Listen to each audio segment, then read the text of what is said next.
Welcome back, everyone, to the second set of Europe. My name is Gormizer. Joining me is going to be none other than Lermy Wormy once again here. But before we get into this matchup, I just want to remind you that you can tweet at SMITE Pro and use the hashtag CircuitPlayoffs to show us how you are watching and maybe get featured on the broadcast. Now, I will say there has been a bias in the past towards pets. Lermy, you highlighted this last time we had mentioned this. Yeah, you don't have to have a pet. I'm going to throw it out there. They are loved, though. I have two right back there. They're very happy, and I love them. But they don't have to be featured. You could just be chilling outside, having a drink, and watching some good old SMITE, especially if you're over there in EU. We know the time difference, so you can absolutely be relaxing on your Friday afternoon. But Lermy, we're going to be moving forward into the second matchup today, which is the Papis going up against Cold Llamas here in Europe. A number 2 versus a number 3 matchup. This one should be a little bit closer than we saw the last set. Number 2 versus number 3, like you said. But one important thing to note here is that hi-rez has actually dropped out of the support position for Cold Llamas, moving to a coach position, rather, and then they're picking up genetics in his stead. Now, it is worth mentioning, whoever wins this, as you can see on this bracket, will end up against Belt Slap, but none of these teams have beat Belt Slap yet. Nobody's been able to take them down in quite a while, so it's going to be something that is definitely challenging for them as they go forward. And it is very much, as you mentioned, a different matchup than we've gotten to see. Specifically, you look at the Papis. They are number 2 coming into this. The only set they dropped was to Belt Slap, as was just mentioned. So they've been doing really well here. Do you think, specifically, this is a team that could absolutely take down Cold Llamas, or does genetics make that big of a swing for them to maybe cause some trouble for the Papis? I think it's definitely possible because the Papis do play probably one of the most aggressive styles out of Europe. But the thing is, genetics just came out of the SPL, and now he's got maybe some theory crafting or other things that could help them in terms of making up some new compositions or things that could work here up against people who aren't familiar with that style of play. So he's bringing in a different perspective coming out of the SPL. So maybe that is the big difference maker here, is that the Papis just will not be familiar with the way that they're playing, but I definitely think that this 2 versus 3 seed is a lot closer than the numbers might say. Well, he's got a hell of a lane coming up for him, though, because, you look at it, yeah, Cold Llamas are bringing in some flavor, but they've got Warchi and Draco Marino, or Draco Mariano, depending on how he has it spelled in-game today. I mean, these guys have been playing together for a long time. Warchi has been very significant in the impact of the Papis, much like we've seen out of, like Arkle in the last set. He'll just kind of lay in wait, chill in lane, and farm up, and then once he joins the fight, it is a drastically different game that you're expecting to see out of him. Absolutely, and the reason that he's even able to get there is the fact that Draco Marino has done such a great job making sure that Warchi has as easy a time as possible. Draco Marino actually has one of the most assists in the entire EU side of the SEC, so the fact that he's able to even get to that point at all, I mean, it's just so great. The fact that this guy is there for every single second of the action, I mean, you really can't ask for much more coming out of your support.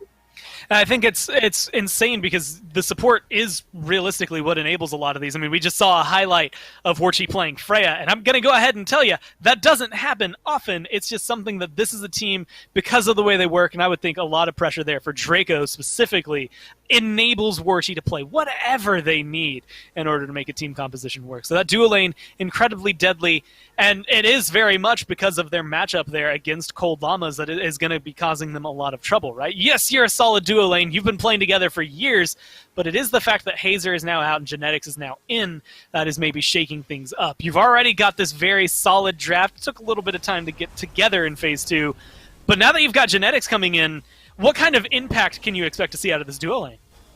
Genetics is really the brain when it comes down to the teams that he's on. He likes to take a lot of time to think about the game and really pull some things out that people wouldn't expect, but he's all about that theory crafting and really getting into the meat and bones of SMITE and the numbers that make it all work behind it. So I wouldn't be surprised to see him pull something that seems unconventional to us, but he's gone behind the scenes with his squad, practiced it up, and really made it work. So honestly, I think that he's going to bring the shot calling, the thought process, and really just guide this team to victory because that's what he's known for. Well, I think it's very appropriate that almost every single one of these highlights, first off, are from this year, by the way, and he's playing against SPL teams. One of the things that me and you had talked about coming into today, realistically, was the fact that Cold Llamas has SPL caliber players. I mean, if you look at it, Pretty Prime, Fails, Maniac have had some stints in the SPL in the past. Streak Up has been up there as well. So a lot of previous Pro League level talent coming in for them.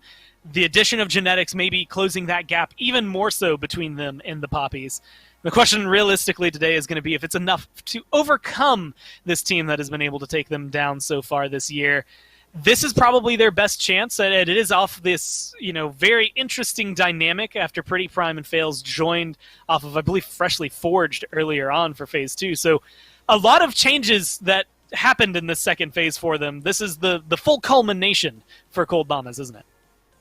Absolutely, but it's just the best that this team has ever been, if you ask me. I mean, Fails and Maniac on their own are insane players, and the fact that they're now on this roster with an all-star like Pretty Prime and a mind like Genetics, all put together with the fact that Streak Up can carry games too. I mean, these guys individually are all some of the best in their roles, and not to mention that now that they've got the leader like Genetics is, it's going to be a whole different team, I tell you. Well, it's time to see how comfortable they're going to be here as we jump into game number 1 here. At least pick some bands for it to figure out how these teams are going to break it down for us. And there's a lot of pressure, I think, I would argue, on the Papis to perform just because of the fact that they have been this number 2, kind of always right on the heels there of Belt Slap.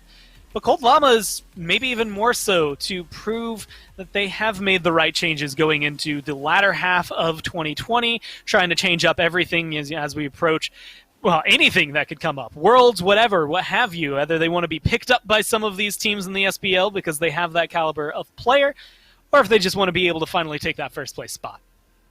Yeah, we've talked a lot about how Cold Llamas have been improving, but Papis have been non-stop on their climb to the top. Every time this squad was up into the SPL, they were always kind of sitting at the bottom, but now that these guys have had a lot more time to really practice and hone their craft, they've been doing a great job at rivaling some of those SPL players that they were losing to back 2 or 3 years ago. So now that the fact is that they're on the same level is kind of insane, and the growth that they've had and shown throughout even just the SCC has been so great to watch, and hopefully they kind of take into account what they're up against here, because they need to be super careful about each and every one of these players on Cold Llamas. I mean, it hasn't been the exact same roster the entire time, but the Papis did start playing as a team in 2015. So, I mean, 5 years of play, you hope that they're going to start working well together. As of right now, it definitely seems like there's a little bit of pressure. I mean, we had highlighted Draco, but the Sobek, the Ganesh, the Kepri, even though Sobek can flex over there into the solo lane, definitely feels like a lot of pressure there towards the support player. Whereas on the other side, the Emoja, the Persephone, the Morrigan, all 3 of those, I should say, just kind of feel like ticks off of the tier list. And Aphrodite makes it through, so of course she's first pick. I have a feeling this is going to go over to the solo lane, and I don't necessarily feel that this is a Maniac god per se, but I think Aphrodite mid just doesn't bring a lot of the caliber that you want, although we have seen people like Dardes bring it out.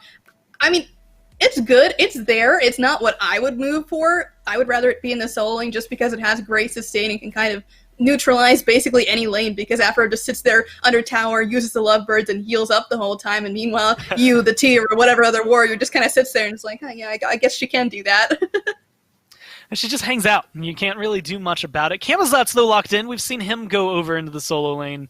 We've also seen him in the jungle. Johnny likes to play him in the jungle, whereas Papis, it's a toss-up as to where he goes. Alongside that, Uller, King Arthur. I literally feel like I could just be reading off of a tier list right now. Someone saying, here are the best gods in the game. Let's see how they get picked up, because all 4 of these have a phenomenal impact.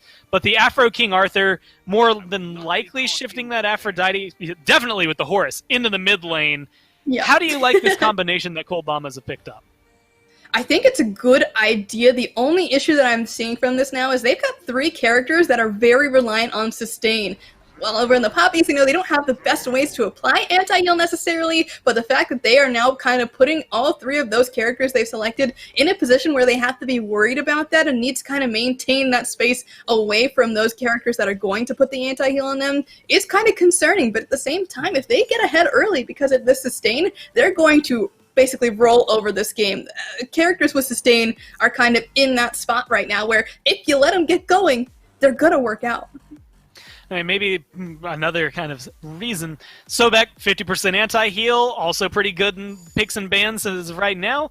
Yeah, get him out of there early on. The only other person I could think of that immediately comes to mind, you've got Cerberus, you do have there with Bacchus, but neither of them have been at the forefront, so Papis maybe going to have to reach a little deeper into the pocket or just itemize a little bit better to try and deal with this. And with the Geb online, they've left their cards open for a mage. Merlin's still available. Discordia just taken off of the board. Cold Llama's going in for one more. But the Nemesis and the Ratatosker coming down. Both of those feel very much like they're target bans more than they are blanket assassin bans. I agree with you there. I think Ratatosker is probably directly at fails, and I guess Nemesis is just meta over in Europe or something like that, because there seems to be a lot of presence on this character that's kind of been out of the meta for what feels like forever. So the fact that this character is even getting shown to have that much presence in the meta is kind of surprising to me, but what's not surprising is that the Papis went for one of the 3 characters in the game that have total anti-healing abilities, and that's Osiris. I love it being able to come in, especially because of the way Horus works. You kind of group yourselves up for that heal. Osiris leaps onto you and says no-go on that one. And for the second time today, we're seeing Kronos. Now, I've seen more Kronos today than I've seen collectively in 2020 so far. So, I mean, what is it that he brings? Is it really just this late-game powerhouse, like, truck swinging autos? It might be, but honestly, I'm in the same boat as you, as where I don't really understand this pick. I feel like going crit maybe not the best idea up into an Osiris and a Geb, okay, but pen builds are still good on physical ADCs. I don't know why you need to swing out here with the Kronos, other than the fact that you kind of want to balance the composition around having 2 magicals and 3 physicals, but honestly, at this level, I don't really see a big of a need for that, especially if you're swinging as hard as you are and you're building into things like Void Shield. And, of course, Bakasura just doesn't care about protections either because he's got the Butcher Blade. So, I mean, I can see what Cold Llamas are going for. I don't necessarily agree with it. I think late game, it's from what I can see, it's just a team that's going to be hard to kill. At that, they're going to survive through a lot, whether you have your beads, if you're Kronos, you have your rewind, all of the healing they come through, a good amount of resets, but Burst, Thoth, Uller, Camazotz, all on the side of the Papis. If you had to take a guess right now as to which team was going to be able to come out on top, who do you give it to? Honestly, it's a tough one because I think Genetics is a great shot caller, but I think it's got to go to the Papis just because their composition more so screams to me that they are working straight against what Cold Llamas has been working for. It's impressive to see them come through. Again, a little interesting to get the twist. Both game 1 so far have had a Kronos in them. Thoth joining the mix as well. The snipes, with all this healing and the health bars on the side of Cold Llamas, is Thoth going to be able to actually burn anyone down, or is he just going to kind of hope for the best, apply that Divine Ruin, and be the anti-heal applier for his team? I think it could go either way. Thoth definitely can do some damage, and he's great at least at defense. You know, he can poke out people from behind walls, around Phoenixes and things like that nature. So even if they do get behind, they have a ton of really strong defense when it comes to that. Well, I'm excited to see what they're going to bring. Cold Llamas come in with an interesting draft and a new player. Let's see if they can prove their worth. Well, thank you, Goras. We're going to dive right into Game 1 between Cold Llamas and the Papi chat. Who do you think is going to win the set? This is Fuzzy Wuzzy joined with me in Aggro. And Aggro, I'm looking at Cold Llamas draft, and I just see sustain, sustain, sustain, whereas on the other side of Papis, as the Des said, I just see a lot of burst. A lot of damage coming from the Papis composition for sure, and they've got characters that are good at applying anti-heal. You've got Marcus, who can apply brawlers from a decent distance. Chekio on Thoth, one of the best Divine Ruin appliers in the mid lane because of his long range. And so I think that the Papis need to make sure that they're prioritizing those anti-heal options early, but also understand how they need to take these fights. It's got to be good target prioritization because despite the good damage from the Papis, they don't have great guaranteed CC, so you really do have to be pretty accurate with your shots, even though it's going to do a lot of damage. Yeah, the CC is definitely going to come out, and that's kind of why I was thinking that it seems like that the main focus in this game is going to be on this dual lane, and I think it's honestly going to go down to the supports between Genetics and Draco Marino. It seems like those two have the capability just to swing games in their favor.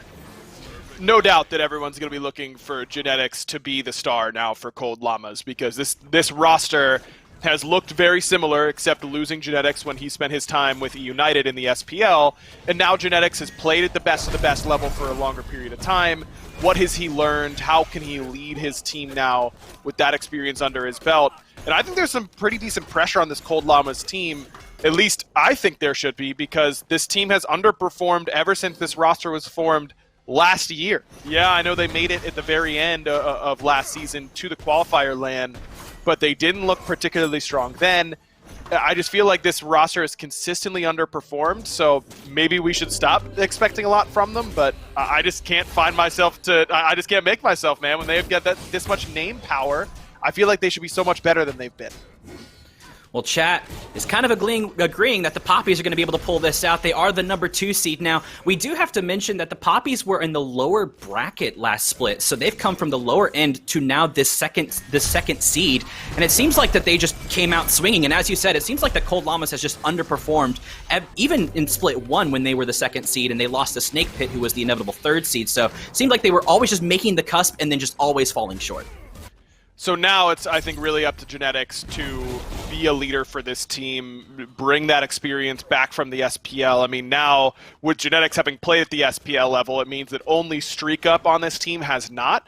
So you've got 4 out of 5 members who have that top-level experience. But having it on your support and having it on the guy who's done it recently, whereas Prime fails Maniac, you know, it's been a little bit for them at this point, I think is pretty beneficial. And I think it could just be a breath of fresh air. You know, you've been struggling a little bit. You haven't been winning the way you want to. You've got a guy who we know to be very creative in Genetics, who's willing to come in and bring some different strategies, maybe some stuff that they were working on a United, and try and make a difference here for Cold Llamas against the Papis. Now, I do have to bring up that with the Papis, the person to me that has been standing out the most besides Warchi is Chekio. He has just been dominating in this mid lane, and it has been consistently dominating and has won a lot of games just strictly through him. Now, Warchi does have the ability to follow up with the damage that they're able to do, so it seems like great team play all around, but Chekio is not someone to sleep on, and he's played Thoth a couple of times this split and has really carried these games. And when you've got a player who's really comfortable on Thoth, it's a really difficult pick to manage because it doesn't have the world's worst early game. His clear is good enough to really get him through the early game. And then his late game is still really, really strong. And I know the ultimate won't one-shot anymore, but it's really all about those hieroglyphic assaults. The good Thoth players will be accurate with their evade and punish shots and accurate with those no setup hieroglyphic assaults. And if you can make the enemy ADC or enemy mid laner or enemy jungler start every fight at 70% HP, there's not going to be a whole lot of fights to talk about because they're going to give up a lot of objectives just based on that poke damage. So for Chekio to have a really good split, as you highlighted, and be on a character that he's very comfortable on that has the impact level that Thoth can have, I think is a good recipe for success for the Papis. And as you said earlier, he is one of those characters, Thoth, that can just apply Divine Ruin just out of his mind because of those long-range abilities like the Hieroglyphic Assault and the fact that he's got that just massive ultimate. It just seems like that Chekio playing someone who he's very comfortable on and then being able to say, hey, they have a lot of healing, let's get someone who can apply that anti-heal really well. I think this is just a great pickup for Chekio. Yeah, I like it quite a bit. I'm a little bit worried that you're letting the enemy mid laner scale pretty effectively, but it should be okay. Well, Creed looks like he's going to be a little bit of trouble. He's going to go Lord of the Afterlife to try to stop any healing that Maniac has, but Creed will be able to back away because Marcus is there, but hold on, Genetics is going to go up in the air. He's going to look for something. He's landing on the blue buff to see if maybe they can get an invade. Pretty Prime didn't make the rotation over, so he's just going to give him a little kiss for movement speed and go ahead and disengage. Good idea by Genetics and the rest of Cold Llamas, and Maniac really flexing the King Arthur muscle early on in the game, as you would expect. As soon as Arthur hits 5 and gets Glad Shield, it's game on for that guy in the solo lane. He wins every trade from now until Creed walks out of lane, because I just don't think you're ever out trading the Arthur with the Osiris. Well, he's definitely not going to do that as much, but the junglers were around just to make sure anything did happen. And speaking of junglers, fails to make the rotation. He's going to blink. Bakasura will go ahead and ult. Creed is the target. Creed's going to go up in the air, and Creed is going to go down. That is first blood for Maniac. That's easy. As soon as Maniac is able to pull Creed out of position and get him to contest on that Totem of Coup, Fails has been hanging out on that right side for a little bit, and I think he was on a ward that Creed had put down using that Vision Shard near the blue buff, but figured that Fails had spent enough time on his side of the map. Can't do that whenever you've got no Lord of the Afterlife available. No, not a whole lot of damage for Bakasura at this point in the game. He doesn't have enough points in Butcher Blades. He doesn't have a whole lot of damage in the items. The Golden Blade is really there to help him clear more than anything else. But when you've got no mobility as an option, and Arthur is going to do the vast majority of the heavy lifting for Fails, it's easy kills there for Cold Llamas. It just seemed absolutely textbook. We had a lot of pressure on that solo side. We were trying to get as much as we can from it, and then we wasted a lot of ults. That happens, and then they were still able to follow up. So that was a great follow-up from Fails. Even though he is a level behind, he was able to get that assist, so that gives him just a tiny bit more gold. But right now in the level differences, I don't think it's necessarily bad that Fails is that far behind. No, Fails is going to be able to farm pretty effectively soon enough. Well, there's going to be a Cataclysm from Geb. He's going to try to roll out, but Bakasura is going to go ahead and jump to stop it. Look at this. Draco Marino's trying to run away. He's going to shell himself. Genetics is going up. He's going to come back down. He's going to try to look. The Thoth is going to go ahead and ult and just barely miss. But Draco Marino is still the target as Maniac has made a rotation all the way from the solo lane to pick up that kill. And then the disengage from Cold Llamas. This is textbook Genetics shot calling right here. Just using that mobility from the Horus and the Aphrodite, which you really can't ignore. That extra movement speed that you get from being linked to a target is really, really valuable. And Draco, as soon as that rollout gets blocked by a beautiful jump in by Fails, that's going to be problematic for him right away. It took Cold Llamas a bit to kill him, but they were going to get him eventually. Well, Creed just doesn't seem super happy. He is going to get the tether, and he is going to be able to stun, but the invade possibility on this blue buff is here with Genetics and Maniac, both right around the same level. So Maniac wants to continue the fight, even though Draco Marino has come back from the grave. Genetics is going to dash over to his counterpart in Maniac to get a little bit of healing, and Pretty Prime has shown his face just to see if maybe they can secure this blue buff. The blink coming from Bakasura, and Draco Marino is still the target, even though Creed is the one that's really low. Creed is really low up at the tower, but Maniac is taking tier 2, but Pretty Prime will pick up Draco Marino. Really good isolation there onto the Geb. Fails is picking his targets very well so far in this game, but nice rotation in from Chekio actually stops Maniac's back, and with Creed TPing in, this could be problematic now for Cold Llamas. Well, Genetics looked to be the target for the Hieroglyphic Assault, and Creed was trying to TP in to see if maybe he can get a good tether, but turned out that wasn't going to be it, so it was a great disengage. Again, it seems like we're just kind of repeating ourselves. A great engage from Cold Llamas, and then immediately a disengage. They get the one kill that they need, and they back away. And the pacing so far from Cold Llamas has been very smart, because almost every single fight has either been an overextension, like in the mid lane, where Draco tries to get that Cataclysm off and bites off a little bit more than he can chew, or they're playing around their only pressure lane, which is this King Arthur in the solo lane. And so the Papis have to try and make a choice from here on out. They have to decide, are we going to try and lock down Maniac, set him behind, which I think is really not the call at this point now that he has Tank Boots. Tank Boots Arthur with Glad Shield is pretty much impossible to kill. Maybe once Marcus picks up that Brawler's Beat Stick, it can happen. Until then, there's no chance. So I think that really what the Papis need to do is start putting pressure on this Gold Fury side. Help Warchi out, because he should not be losing this matchup. Well, he was about to just get blown up by Streak Up, and you're absolutely right. And Uller should not be losing to a Kronos. It doesn't matter how late it is in the game. Right now at this 10-minute mark, it should just fall into the Uller's lap, especially since he has that full Transcendence and his boots ready to go. And Chekio seems to be a little bit of a target, but Draco Marino's going to be there just to make sure nothing was going to happen. But they are looking for this invade on the red buff, or at least looking toward it. And this is exactly where Cold Llamas need to remember their game plan, and they do. This is not the side of the map we should be fighting on with this style of composition. Let's continue to lean on this right-hand side. Blue buff invades, back harpy invades. That's what's going to lead to a win here for Cold Llamas. I think the easiest way for them to lose this lead is to try and start making plays on the left. Well, keep looking at this. They're going on the right-hand side again, taking away the blue buff from Creed, and that just is exactly what they're wanting to do. They're wanting to make sure that Maniac is going to keep up with this. And look at this. Warchi is still looking low. He's going to have to waste the beads to make sure that he just doesn't get blown up, and Streak Up is being able to trade him a little bit more. He's trying to get with his minion wave so he can maybe get a little bit of support from the minions, but that was close again, and now that Warchi doesn't have beads, I wouldn't be surprised for a rotation onto Warchi to see if maybe they can get some pressure on the Gold Fury side. I mean, this is just difficult for Warchi because this matchup is one that is really, really easy for Uller if you can consistently land those axes, because Kronos has to respect your all-in combo so much that you'll force rewind off of one axe combo in the early game.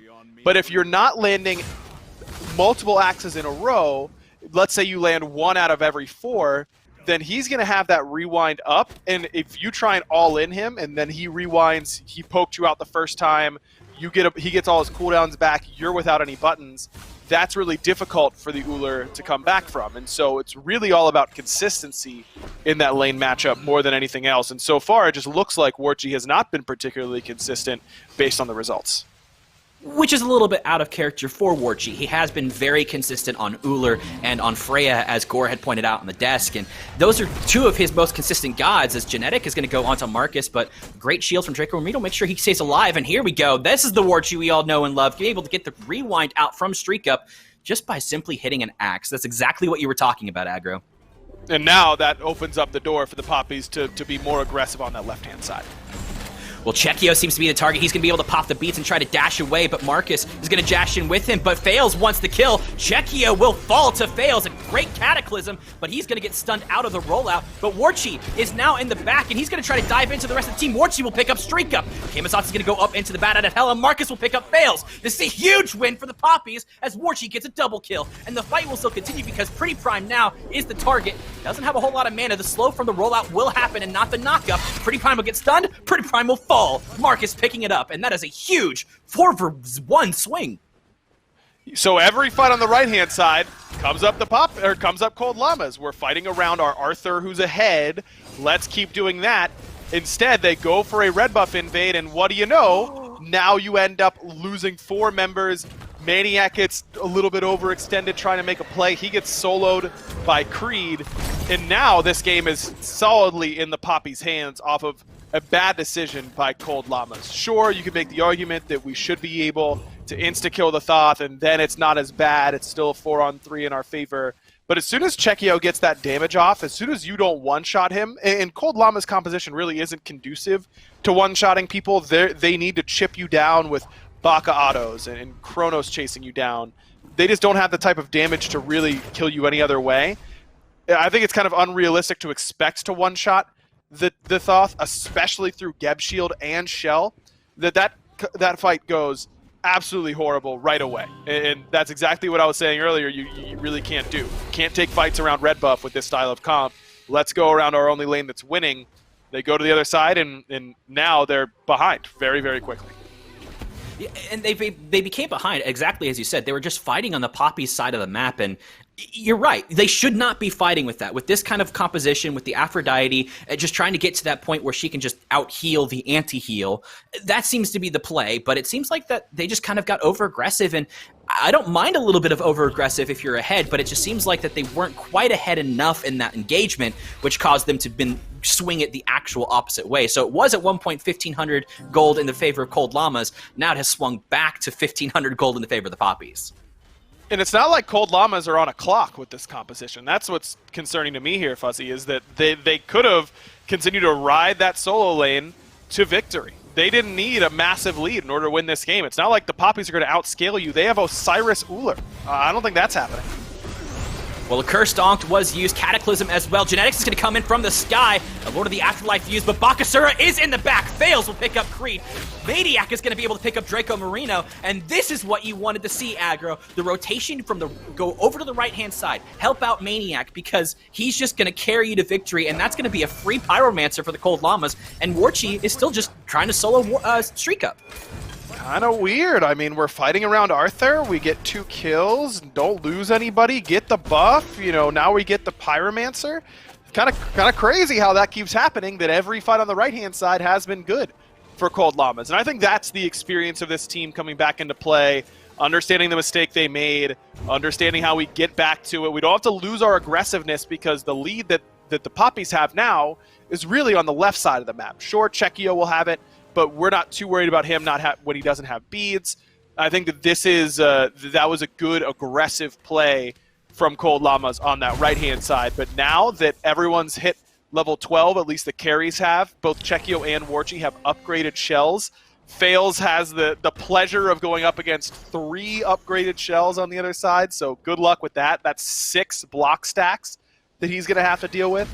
I think that this game does get a little bit harder for Cold Llamas, at least until they get into the true late game where their Chronos and their Aphrodite will bring so much value that it shouldn't matter too much if Fails is neutralized. You said something that I don't think I've ever heard said in Smite. The carries, the mid laner and the ADC for the Papis have upgraded Shell specifically to counter just Fails alone, just to make sure that he doesn't get into the back and just absolutely wreck them. And I think that's a really heads-up play by the Papis, because if Bakasura is your main problem, why not just completely get him out of the fight? And if Maniac is the one that's setting up these kills, why not try to get him out of the fight as much as possible? It's going to be difficult for Fails for sure, and I like the double Shell pickup. I am a little bit worried with no Aegis for either of them. The Horus Afro combo is a really popular one where you go in with the Horus 2, hit the back off. That's a lot of damage, but you would have had to use beads and Aegis in that slot, so I don't think it's that bad. There's not a lot of burst damage for Cold Llamas, so to not have any Aegises on the side of Papis, I don't think is a death sentence. I think that they did the right thing by tripling up on these shells. Well, we knew this was going to be an exciting game. The gold swing has gone back into the favor of Cold Llamas, but not nearly as much as it was with the 1,500 gold. Instead, now it's right around 700, and I think that's where Cold Llamas wants to be. They are a later game team comp with Streak Up and Pretty Prime, and even Fails as the Bakasura. You kind of want to get to that 20-25 minute mark before you really start team fighting, and they've been winning these team fights specifically around Maniac, so I wouldn't be surprised if Maniac just tries now to just roam around the map now that he has that first tower on the right-hand side. Start grouping up and looking to use that front line to your advantage, because Genetics and Prime are going to be linked the vast majority of the time. That's the combo that Cold Llamas are trying to execute on. Well, Warchi had to use his beads to be able to get out of that stun from Genetics, but the rest of the Papis have shown up. Maniac, though, is going to fall onto the Warchi. Camazot's going up in the air to go to the bat out of hell to go onto Pretty Prime just to apply that Brawler's beat stick. He's going to try to get it. Frenzy has been popped, but Genetics will pick up Marcus in the back. Pretty Prime trying to stay alive. Healing coming out as well. Creed just making sure everything is trying to get some damage off, but Maniac is making sure that the rest of the squad just gets zoned out. Creed falls to Fails, and this is a huge win for Cold Llamas. That is the ideal Aphrodite engagement. Everyone chases her, she survives by the skin of her teeth, and it's just easy pickings for the rest of the squad. Well, and Warchio and Chekio will fall, and Draco Marino will fall as well, and that is another deicide out of this game. That's 2 deicides we have seen in this 18-minute game, and they don't elect to go the Primal Fury. They just elect to go ahead and back and spend the gold, because now that gold lead is 3,000 in their favor. This is a back and fire call. I think you'll see all of Cold Llamas run straight to that objective. If Papis spawn in time and think they can rush down Primal Fury, so be it. It's not the end of the world. Cold Llamas are going to be able to get a lot more off of securing this Fire Giant. I don't think there's any way that Marcus can really put a whole lot of pressure on them from here, but Bat Out of Hell is difficult to deal with if he goes in and try and steal with that ultimate. Well, the penetration coming out from Kronos. Look at those autos just massively taking it down, and Marcus is going to be too little too late. Cold Llamas have gotten the Fire Giant at 19 minutes in the game, and this is the huge swing that they needed, and you can tell that Genetics is the one that's just making sure that his leadership is the one that's actually helping them pull through this fight. Just the ability to keep Prime up and alive in that last team fight is really the difference maker, because it means that the rest of your fight goes so easily from there. Marcus just a little bit short on the damage in order to kill Prime with that Bat Out of Hell ultimate, and then as soon as that back off comes back off cooldown, I mean, that chunked Marcus for a good third of his HP at that point. So it's pretty difficult to end up winning fights when Prime's able to get that much value in just time. Even if Marcus kills Prime, I think that's a heavy win for Cold Llamas. Without killing Prime, it's potentially game over. I think it's that big of a difference. Well, teams are just electing to trade towers at this point. Tier 2 and left will fall with the Fire Giant squad of Cold Llamas, and Tier 2 on the right side will fall for the non-Fire Giant Papis. Frenzy will be popped for Cold Llamas as they're going to focus as Phoenix. Gab is going to go ahead and use the Cataclysm onto the tanks, but it does not matter because he will fall to Fails, who has been absolutely unstoppable. And now he's going to go ahead and ult onto Warchi. The shell was popped, but it does not matter. The Cursed Ankh is going to be used by Creed. Bat Out of Hell is going to go up. Thoth will hit 2, but Streak Up does not care because he has the rewind. Maniac is going up into the air. Marcus will go ahead and fall to Pretty Prime. Pretty Prime trying to heal up. Chekio trying to get the Hieroglyphic Assault to hit, but it will not He's just going to go ahead and try to fight under the tower. But it seems like now that they've got the sustain, they've got the healing, they might look to end, but no, they're going to go ahead and elect to back up. Oh, wait, Genetics blinked in. Warchi picks up Maniac. Creed now looking a little bit low as he's going to be the target. Bakasura has come back into the fight, but everybody's still here, and everybody's respawning. This could be the throw that the Papis have needed. That will be Fails falling. Bit of an awkward decision, or lack of decision, it felt like, by the Cold Llamas right there. I don't think there's any world in which they can effectively end the game from that position. Just too many towers up on the map still. You've got 3 towers still standing. That's going to make that Titan a little bit too tanky. And instead of just backing up, going for more towers, really making sure that you're going to be able to end this game cleanly here for Cold Llamas, they're going to have to earn it a little bit harder. Only a minute left on that Fire Giant buff, so they're going to have to try and get some more towers out of mid lane, I imagine, before they lose that buff. Yeah, you were absolutely right about the indecision. It just seems like that they didn't know if they want to continue the fight and try to see if they can kill the carries, but those shells came out in play. Every single one of them was used when Fail showed up. And it was not just immediate blow all the shells at once. You can see the timers. It was stacked and then stacked and then stacked every time that Fails threw out 2 autos. So it was just a great heads-up play from the Papis just to keep themselves alive. And that's what they needed to do. So now this gold lead that was at 1 point, 8,000, 9,000 gold in favor of Cold Llamas, it got a little bit mitigated. And so now it's only about 4,000. Still 50 seconds left on FG. Don't think that there's going to be a whole lot left in the tank for Cold Llamas. Pyromancer is going to be free for sure. I think that likely leaves with both tier 2 towers still standing. And they've got the sustain without a doubt to stand here and do this, but I don't know that the Papis are going to give it up for free. Well, Streak Up took a lot of damage, so he's going to have to get healed up, but Creed was looking to see if maybe he could step up and get a tether, but was stunned out, so he's going to get Geb shielded to just release that CC. Tier 2 does seem to be the call as the Fire Giant or Fire Minions are going ahead and pushing down that left-hand side Phoenix. Bakasura is split pushing on that right-hand side. Pings are coming out to see if maybe they can look for a fight on this right-hand side Tier 2. But no Fire Giant is available. It is spawning, though, pretty soon.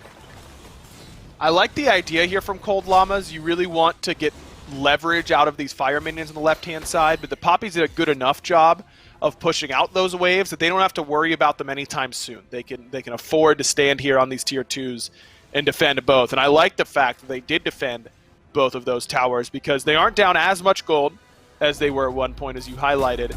And there's really nothing else for Cold Llamas to take on the map at that point. So if you're not going to be defending there, what are you going to be doing anyways? And so they split up pretty effectively. They make sure that they're going to get at least something to make sure that the Cold Llamas can't extend that gold lead back up towards that 5-digit mark of 10K. And it does help that, you know, Cold Llamas did almost lose the entire Fire Giant when they were having that indecision in the Titan room. So that helped a little bit in the side of Papis to be able to say, hey, we know that you don't have Fire Giant, so we're going to sit here on that tier 2 as well. But Fire Giant is spawning, and this is going to be a close fight because levels are starting to catch up a little bit. There's 3 level 20s on the side of Cold Llamas and 2 level 20s, and it's the 2 level 20s that you need from your Uller and your Thoth who do lots of damage as the Phoenix has been respawned. Now the fight is going to start rotating over to this right-hand side because look who's over there on the left. Marcus, who is 2 levels down most of this game. Yeah, this is the right idea. You want to make sure that left side Phoenix doesn't end up getting taken down by Fire Minions, and you kind of just send Creed on a flyer to see if he can get it, but the problem is I don't think he's going to be able to escape. Well, he was sent on a flyer by Arthur, but he's going to have to ult away, and Genetics went up in the air to see if maybe he can pull someone out. Creed is now going to get blinked on by Fails. He's going to get stunned and knocked up. Fails picks up Creed, and that is a huge win again for Cold Llamas just because they're able to get that Fire Giant. They pick up one of the tanks too. Is arguably not as tanky as he needs to be at this point, so now Chekio has to defend this mid-Phoenix almost by himself, but Draco Marina and Warchi have made the rotation to help him out a little bit. Kronos doing some pretty good damage onto the Geb, making sure that he gets stunned out, but they're going to be able to defend this Phoenix pretty well, it seems like. 4 on 5 for 25 seconds. They got a wave coming, do Cold Llamas.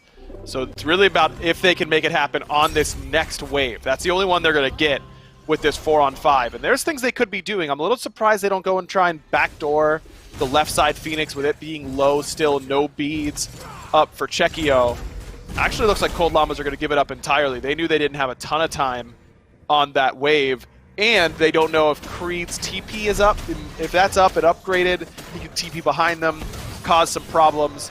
This way, if you get Oni Fury, you've got to reset pretty fast here, but if you get a quick reset off, finish off some of these items, Obsidian Shard for Shriek Up, Mantle of Discord for Genetics. I mean, these are pretty important power spike items, but it is very important that Cold Llamas are walking up these lanes with these Oni waves. I think that right side Oni wave is basically toasted already because of the massive wave that have built up for the Papis on that side of the map. So you really need to leverage this left side wave to try and get left Phoenix and mid wave, but because of the staggered reset, I just don't think they're going to be able to do it. Yeah, it's interesting because he said, why not try to see if they can get something out of that left-hand side Phoenix, and they do have a Bakasura on that team, and Bakasura is a character who is known to take towers very quickly with a wave of minions, with his ultimate available. That is one of the characters that you want to see do that. So he's going to go ahead and instead help out that right-hand lane that you were worried about, making sure that they were not going to get gassed as much. So he's going to make sure that that Oni wave pushes up to get that tier 2 in the right-hand side, because Streak Up is here as well. Genetics is going to come over just to give him a little bit of heal, but look at the amount of damage that Streak Up is just doing. With the Fire Giant, 200 an auto to a tower, it just doesn't matter. It just won't stand. Kronos definitely has not been a meta mainstay, but it doesn't mean that he does not a lot of damage to towers. He's still the best tower killer in the whole game at this point, when he's near that full build, when he's able to get the Fire Giant under his belt. I just feel like Cold Llamas have not really leveraged this Oni Fire Giant advantage. They've only got a minute left on FG, and they're going to try and backdoor right side Phoenix. That's all they're going to get, it looks like. Well, Creed is going to go ahead and jump in and use his Frenzy. The Frenzy was popped, and then the ultimate from Geb to get the Cataclysm. Doesn't matter, though. The Phoenix is taking a lot of damage, as you said, from Streak Up, but in the back, Fails is alone. Fails will fall to Chekio. This could be the defense that they were looking for, but the right-hand side Phoenix will inevitably fall. Maniac is looking a little bit weak now, and that seems to be the target for the team, as Chekio picks up a double kill. A 2 for Phoenix trade on this right-hand side. Was that worth it, Aggro?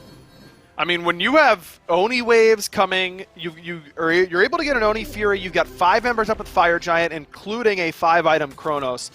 You have to be able to get more than that. And I really just think it was a lack of urgency by Cold Llamas. It was an indecision where they stand in mid lane looking at 5 members of the Papis for a good 20 seconds before deciding they don't really want it. They're going to back up and do Oni Fury. And then their backs are staggered, getting off Oni. I mean, you have to be really, really clean on situations like that. You all have to be on the same page in order to get maximum value out of Oni waves. And I just don't think Cold Llamas have been able to do that quite yet. I think they're still trying to work out who's making these shot calls and following them to a T, because they clearly weren't able to do that there. I mean, that's game-ending potential for sure for Cold Llamas. To only get the right side Phoenix as well, which is the easiest one to defend Fire Giant, with it down for the Papis, that's definitely a disappointing siege for Cold Llamas. And that's something that the Cold Llamas have been known for this split, and even at the beginning of the set, at the beginning of Split 1, was a little bit of the indecision that you were talking about. Just seems like that they weren't quite aware if they want to get this or get that, and with Genetics, it seems like they read the book on it, the Papis did. They just said, hey, we know that Genetics, if he's going to ult from the mid lane, will always go to that right-hand side tower, even though or right-hand side Phoenix, even though the left one was the one that was weakened, because we see that there's an Oni wave with a regular wave push up under that Phoenix. So it just seemed like the Papis recognized that and were able to go ahead and counter-initiate. And now this Fire Giant will spawn. It's not enhanced yet. It will be enhanced in 10 seconds. And I think this is the fight that could determine the winning team here. Yeah, this Fire Giant fight is critical because the Papis don't have a lot of pressure on their base this time. Remember, last Fire Giant, they had the left side Phoenix down. Now they don't have to worry about that nearly as much.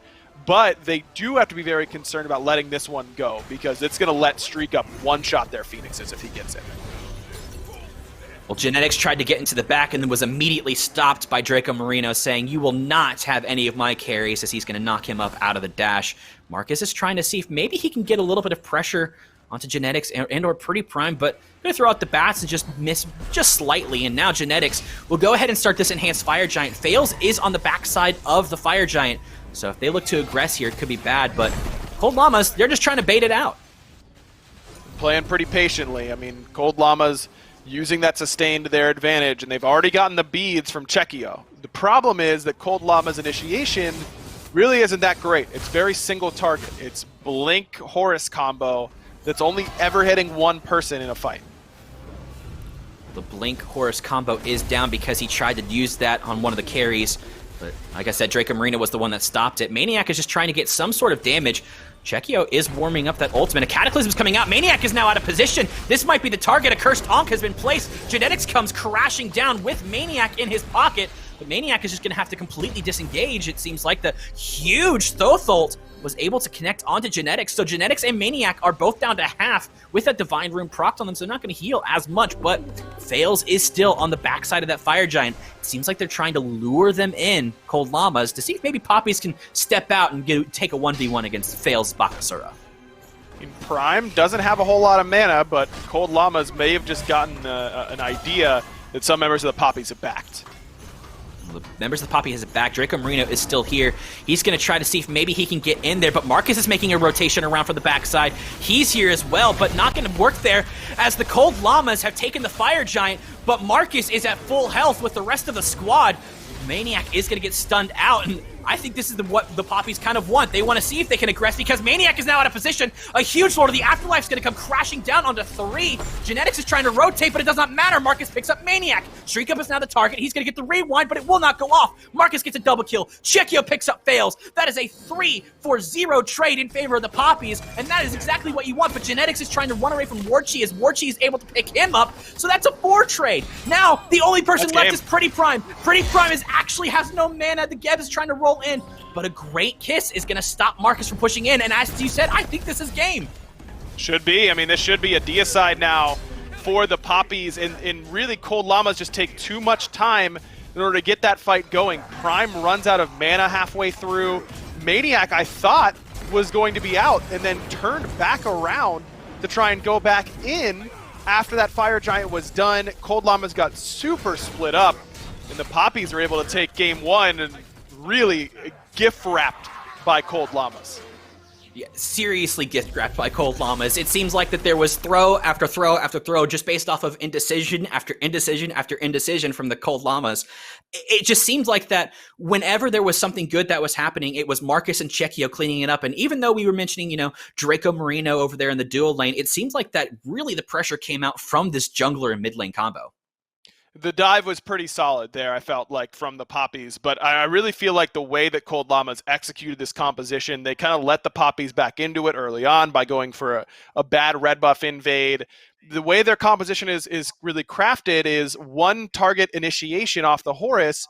Well, there's the Geb shield on the other side, which is going to neutralize that just about every time. I think the Poppies drafted pretty well in order to weather the storm and get to a point where they can win this game. But Cold Llamas, I think, really botching that Oni Fury siege.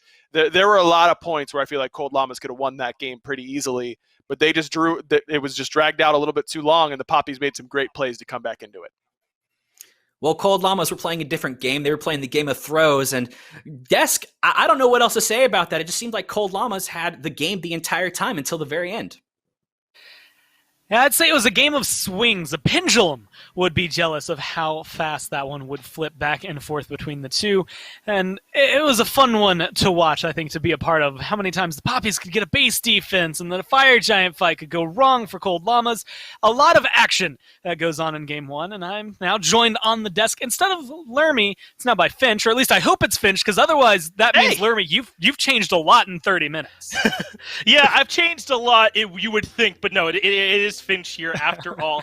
And what a crazy game this was here, Gore, because like somewhere around the 18-minute mark, I'm assessing these compositions. I'm like, how could a Bakasura, Kronos, and Aphrodite make it to the late game and lose? But I guess we saw the way, right? I mean, that Fire Giant fight from them was a bit sloppy. I know that in the end they get the actual objective, but it looked like they were in the middle ground between disengaging and sticking around. And great work there from Marcus on that Camazotz as well to be able to pick off Maniac, I think it was, there towards that tail end and then set up that snowball that would start rolling in their favor. But that felt to me like one Cold Llamas couldn't have lost. So they really found a way, I think, to let that one get out from their grasp. Yeah, it was actually insane. I mean, you look at it, I guess it only ends up being 16,000 healing, which I personally, it felt like a lot more, but I guess 16,000 compared to 500 is going to be a whole lot for them. I mean, there were a lot of moments where Cold Llamas, it felt like their sustain was going to be enough to maybe keep them in the game. But you just end up in moments like this. Cold Llamas get 4 clean kills, and then the next fight, Papis get 5 clean kills. It just felt like it was going back and forth so often. And when you get, Marcus and Warchi on a roll like they did, it kind of felt like they were very comfortable even when Cold Llamas was able to put the pressure on them. Yeah, and this last fight here too, Gore, just like you said, it felt to me like the Papis never thought they were out of it. They were constantly waiting for that next opportunity for a little bit of a toe out of line from Cold Llamas, because they knew they had the base defenses going their way. They knew that they'd had some team fights that had gone their way, and they only needed to kind of bust up that Aphrodite, and then maybe if they could find way into the rest of comp, they could get it to swing in their favor. It didn't quite go that way in the last fight, but it was still a similar principle. They took one of those key cogs out early, and then they were able to steamroll over the rest of that fight. But again, I think we're beyond any kind of individual small mistake or anything kind of determining how this game goes. When you get 5-for-0 wiped at the end, that is a big structural problem in the way that you approach that team fight, and I think that the Papis were able to punish them for it. And I think you maybe are looking at a different occasion, actually, in that last highlight. It is maybe one of the biggest things was Marcus getting that final auto onto Streak Up right before that rewind ticks through. If you have to deal with a Chronos a second time in that fight, sure, at that point you still have the numbers advantage, so things are more in your favor. But maybe it prolongs the game a little bit longer so that Papis can't just end all of a sudden. So maybe some little technical things going against Cold Llamas, maybe some big things in terms of their team play going in favor of the Papis. Again, I mean, it's a team that's been playing technically for 5 years. This team as a whole has been playing together for a long time, even if you don't go for the history of the org. So it's been very solid for them. What do Cold Llamas need to change? I mean, coming into this, they had a lot of sustain. They had decent damage. Was it really just fundamentally the mechanics that kind of, well, not even mechanics, team play that failed them at the end? Yeah, I think that whatever it is that they take into this next game, they need to recognize when they've got game end potential and try and close these out a little bit cleaner.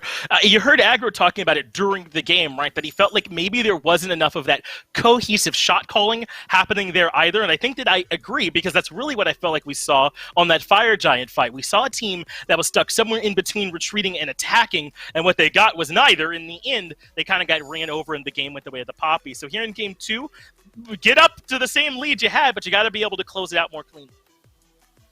It's going to be more focus on those supports once again. First game, it was a lot of targets towards Draco, and now it seems like it's going to still be targets towards Draco. Sobek, once again, can kind of be the double edge. He can go solo lane, he can go support. But with the Geb in there as well, I wouldn't be surprised if Cold Llamas goes for something like the Kepri. I was going to say Ganesh otherwise, since that's something they banned out last time. I mean, how do you feel like this focus towards support really is? We talked about him coming into this set as how important Draco is, but I mean, Warchi did really, really well. You had great things happening out of mid and solo lane. Is focusing down the supports going to be enough? It's really surprising, especially because there's a lot of late-game support bans, too, right? With the Gab and the Kepler, these aren't exactly gods that run you over minute 1. Maybe the Sobek is the best one. That's a different case for that. But still, it does end up meaning that things like this Aphrodite can be grabbed. I don't know if taking away that sort of late-game control is always the thing, but you saw that Papis stay mentally in these games till the end. So if you expect you're going to have a longer game going on, then maybe don't give them those really game-breaking, god-saving picks like the Kepri and the Geb, who can keep picks alive when you should have ordinarily gotten a kill. Well, it's going to be Aphrodite once again for Cold Llamas. Kind of fits exactly into what you just said. When ordinarily you would have gotten a kill, Aphrodite could potentially save some of those. We saw a few moments like that last game, but they're stripping away some of the other strengths that Cold Llamas had going for them. Ganesh, since he was let through, now locked in. The King Arthur over there, a notorious bully in the solo lane. Again, it kind of feels very similar to the last game where I just felt like I was reading a list, like, you know, the tier list off. But this is a really good pickup for the Papis. It is really strong pickups, too. I think Ganesh is getting a bit undervalued in terms of how strong he is in these team fights. He's got a lot of really strong control tools that can lock down someone like an Aphrodite plenty well, because she doesn't have that mobility to try and get out of, say, the Dharmic Pillars, or if she's locked down inside the Silence, has less options, too. Plus, we saw Creed make a potentially game-saving play on the Osiris last game, so if he's on something like the King Arthur, that's even better pre-mid-season. But I think that this is not a bad look for the Papis to start off with. That's the thing that's on the horizon. The minute I saw King Arthur, it kind of occurred to me again. I was like, oh, right, not yet. He'll get his His time. last hurrah. Yeah. It's coming through, but this is the last moments he has to shine bright is this weekend before Tuesday comes around and changes things up for us. I'm excited for that. And it feels like this is going to be a fun game as well. Bakasura maybe being the only one that isn't quote-unquote top tier, right, coming into this, but considering how we've seen him play today, especially with how Marcus played last game, I'm expecting a lot of good things out of this. Hercules, Camazotz, Cold Llamas are going a kind of different a route, but almost the same concept in their draft here. Yeah. It's a lot of sustain, and that does worry me a little bit, right? I mean, if the Papis want to double down on it, it'll get so much value in this game. Obviously, taking away the Love Bird from Aphrodite and all the sustain that Hercules and Camazotz have. And those aren't like Hell or some of those other ones who like to retreat out of fights and heal. Those two are very often doing their sustain in combat, so it's pretty easy for Papis to affect it. It's just a question of if they'll be able to do enough to be able to find those kills in the interim. And Bakasura, with a little bit of time, could certainly find those kills.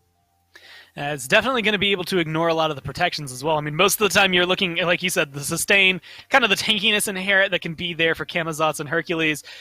Bakasura throws those out the window as soon as he wants. You get the Uller as well. The Papis, again, except for the Bakasura, which I think has proven to be a very solid pick lately, especially today, this is just nothing but top drafts for them. So a lot on the plate for Cold Llamas to maybe try and fight back and deal with them, not just in the duo lane, but maybe and mid in the jungle as well. Maybe so, but Cold Llamas, their draft right now, I feel like might be wanting for a little bit of that sustained damage. So we'll have our chance to see where they want to go in terms of a hunter. But right now we're thinking Aphrodite mid, Camazotz jungle, Yorm solo, Herc support. So we certainly still need that hunter. The Hachiman comes in to fill that role for them. And I like this composition, man. If they can get around this anti-heal from Papis, then they've got tons of sustain. They've got the ability to burn their targets down as well. It's just a question of if Papis can make use of that small window where their anti-heal is effective to maybe take care of these fights quickly. Now is Soul locked in. I guess it begs the question, Soul mid, Soul going into the long lane and swapping it up with Uller. Which one do you think is more likely to happen there? I think we're more likely to see Soul mid, Uller over there in the long lane, especially with Warchi having played it last game. I think that there's no reason not to get him back on that pick again, and then see if he can let that Soul, sort of hit the ground running. Yeah, keep him comfortable if you can. You always want Warchi to be able to be in the driver's seat. But a lot of what's going on here for the Papis, specifically a big change from last game coming into this, they don't have that inherent anti-heal built into the kits here. They're going to have to itemize into it. Is that going to make a big difference for Cold Llamas, not having this, game-saving Osiris literally come in and change the way you can play? I think it is, man. Not just that they don't have that innate anti-heal, but they don't necessarily have anyone that applies it all that well. I mean, you can get the Brawlers with the Uller, he can keep that kind of going, but other than that, it's not the easiest thing in the world. Souls, Divine Ruin, maybe not all that great. Well, I'm excited to see this one. Let's see if Cold Llamas can pull it back. Fuzzy, take it away. Thank you, Gore and Finch. And yeah, it seemed like, again, Gore was saying it was just tier list. Let's just go down the tier list and pick up everybody that we like. And it seemed like that's exactly what happened again. But this time, teams kind of traded up a little bit. And speaking of a trade, Finch was right. Put Warchi on something that's a little bit comfortable, and that's going to be the Soul, and put Chekio onto the Zuler. It's an interesting idea. I mean, Chekio was able to really farm effectively last game. Even when Cold Llamas was really far ahead, he was up in XP on Pretty Prime for the vast majority of the game. And so giving him a bigger pressure pick in the mid lane, I think, is an interesting idea up against the Aphrodite. Can you pressure her out more effectively instead of sitting around and waiting for both of you to get strong like you had on that Thoth? I think it's an interesting idea that can certainly work here for the Papis. Well, we are going to see if it does end up working for them, but look at this. They're just going to go ahead and just continue to do the normal farm thing, make sure everything's good, and Streak Up and Genetics are already that level 2, so they could look for a potential invade or even possibly just a great pick onto Warchi, but Creed not looking so hot there with that King Arthur, and this is something that you normally see from a King Arthur into Jormungandr because you're really waiting for that Glad Shield to come up. Takes a little bit of time, and honestly, even when King Arthur gets Glad Shield, it's not as dominant in this matchup because you can't use that big energy ult, the Excalibur's Wrath, on Yorm. You can't pick him up. So that's a big part of what makes Arthur able to win all of his trades in the solo lane is having a low cooldown ultimate that can really do a lot of damage when that's completely neutralized, it makes it a lot harder. Well, speaking of harder, Draco Marino's going to have to pop the shell. The EI Jitsu is going to come out, but Warchi's going to do some crazy damage. He's going to try to get Streak up, but it does not matter. Genetics, with the help of Archer minions, will pick up Warchi. Beautiful use of the body blocks there by Genetics, and Shriek Up had a phenomenal dash in order to catch Draco Marino and also force Warchi to commit. Well, maybe not force him, but entice Warchi into committing on the back end. But Genetics, knowing how much damage he does just with just the auto attacks alone, is able to make sure that Cold Llamas are the ones who get first blood. And it was with the help of Archer minions, and they were pinging to see if the purple buff was going to come up, but just wasn't quite up yet. But there does seem to be a little bit of a rotation from Chekio over to this dual lane side, maybe to see if they do aggress onto this purple buff and see if maybe they can give him some help. But it does look like they are going to do that. Genetics is walking in with Draco Marino and Warchi trying to do something, but Chekio is level 4. He's going to be able to help secure that purple buff and just go right back to lane. But that's a really valuable use of Genetics' time right there, because not only is he letting Streak Up solo farm that wave, but he's pulling Chekio over and forcing the Papis to triple split that purple buff instead of the normal two-way split. And it looks like Chekio lost the majority of that mid wave at the same time because Prime was pushing. So that's a good example of, even though Cold Llamas don't get the invade to go their way, it's still a really good use of their time, and it's the little wins like that that can start to snowball leads.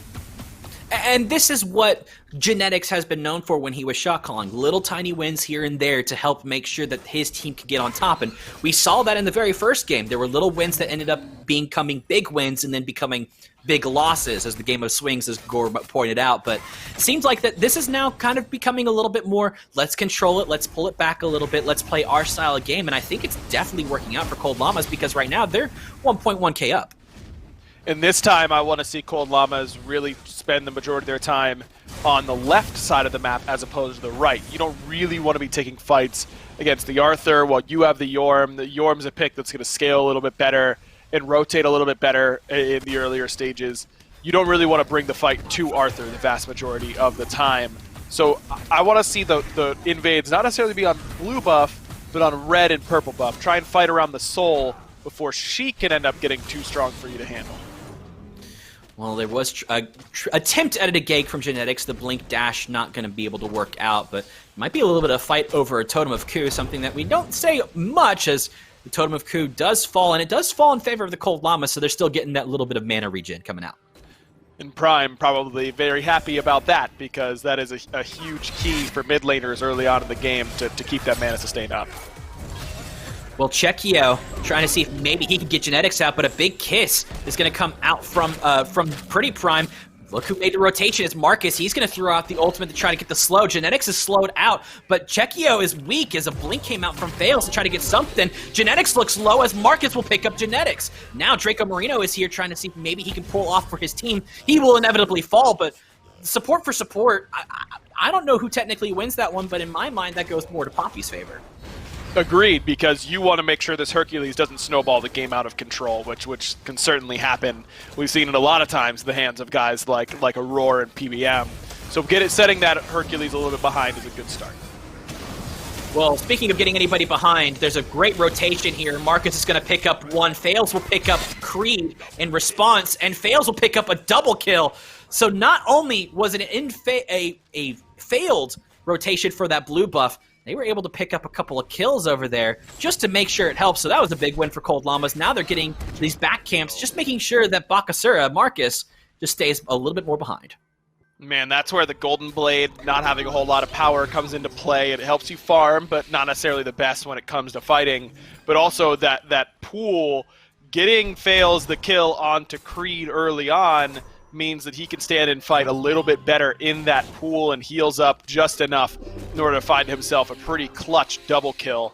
And that might be enough to really set off this Camazotz and let him start to try and snowball this game. If he can finish off that heavy mace, pick up a pretty early Brawler's Beat Stick was where I imagined he would go against the composition the Poppies have, but could be Crusher, could be Jotuns. Whatever you're going to grab there is going to be such a big deal when it comes to your damage output early on. And Camazotz is a character that can snowball games out of control very quickly. he is definitely known for snowballing games very quickly, and Fails is one of those guys, just in general, one of the players that can also snowball plays very quickly. It doesn't matter who he's playing. So it does look like that they were trying to see if maybe they can rotate onto the speed buff. Marcus is going to go ahead and eat the minion just to make sure that no rotation from genetics will be there. But it's going to be a little bit difficult, I feel, for the Papis, because I feel like that they can't quite get the anti-heal they had in Game 1, where they were able to get the Divine Ruin early and kind of rush those anti-heal items. And now they have to get a little bit more power just to be able to outwin these trades. Yeah, it's a good point. I mean, Uller, you can go Brawlers and not feel horrible about it, but it's harder to apply than on that Thoth that he had last time around. Soul can go Divine, but you don't really love seeing that. I mean, it doesn't feel that good on her.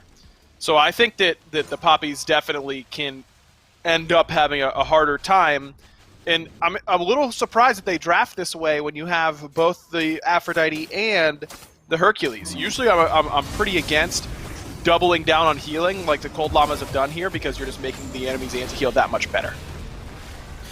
Well, Maniac is going to go into the sky as well as Fails to see if they can land onto Creed. Genetics made a great rotation, and Genetics will pick up another kill for himself. Creed will fall. Draco Marino now is the next target. Genetics taking a lot of poke from Tower, but that now will go into Maniac's hand, and Maniac will fall. That is a Ganesha kill, ladies and gentlemen, with the help of Tower, of course, but that's a big win again for Cold Llamas, picking up Ganesha and Creed on this King Arthur, and that Tower is just looking weaker and weaker. This was Cold Llamas' playbook in Game 1 as well.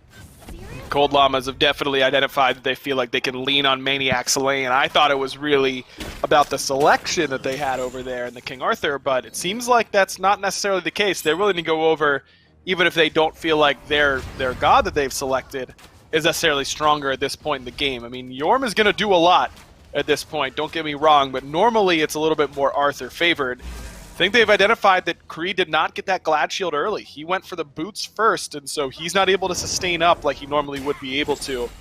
Now that Creed has that Glad Shield, I wonder if that'll stop the aggression onto his side of the map for at least a little bit.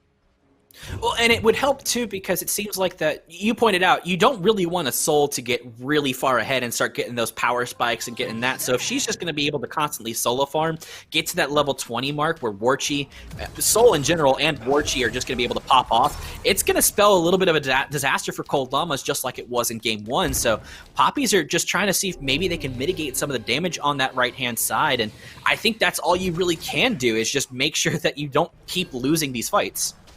As long as Chekio is rotating to these fights, it has the potential to be very favorable for the Papis. You want to lean on that Uller early, but no true Transcendence Rush for him. He's got the Blessing there.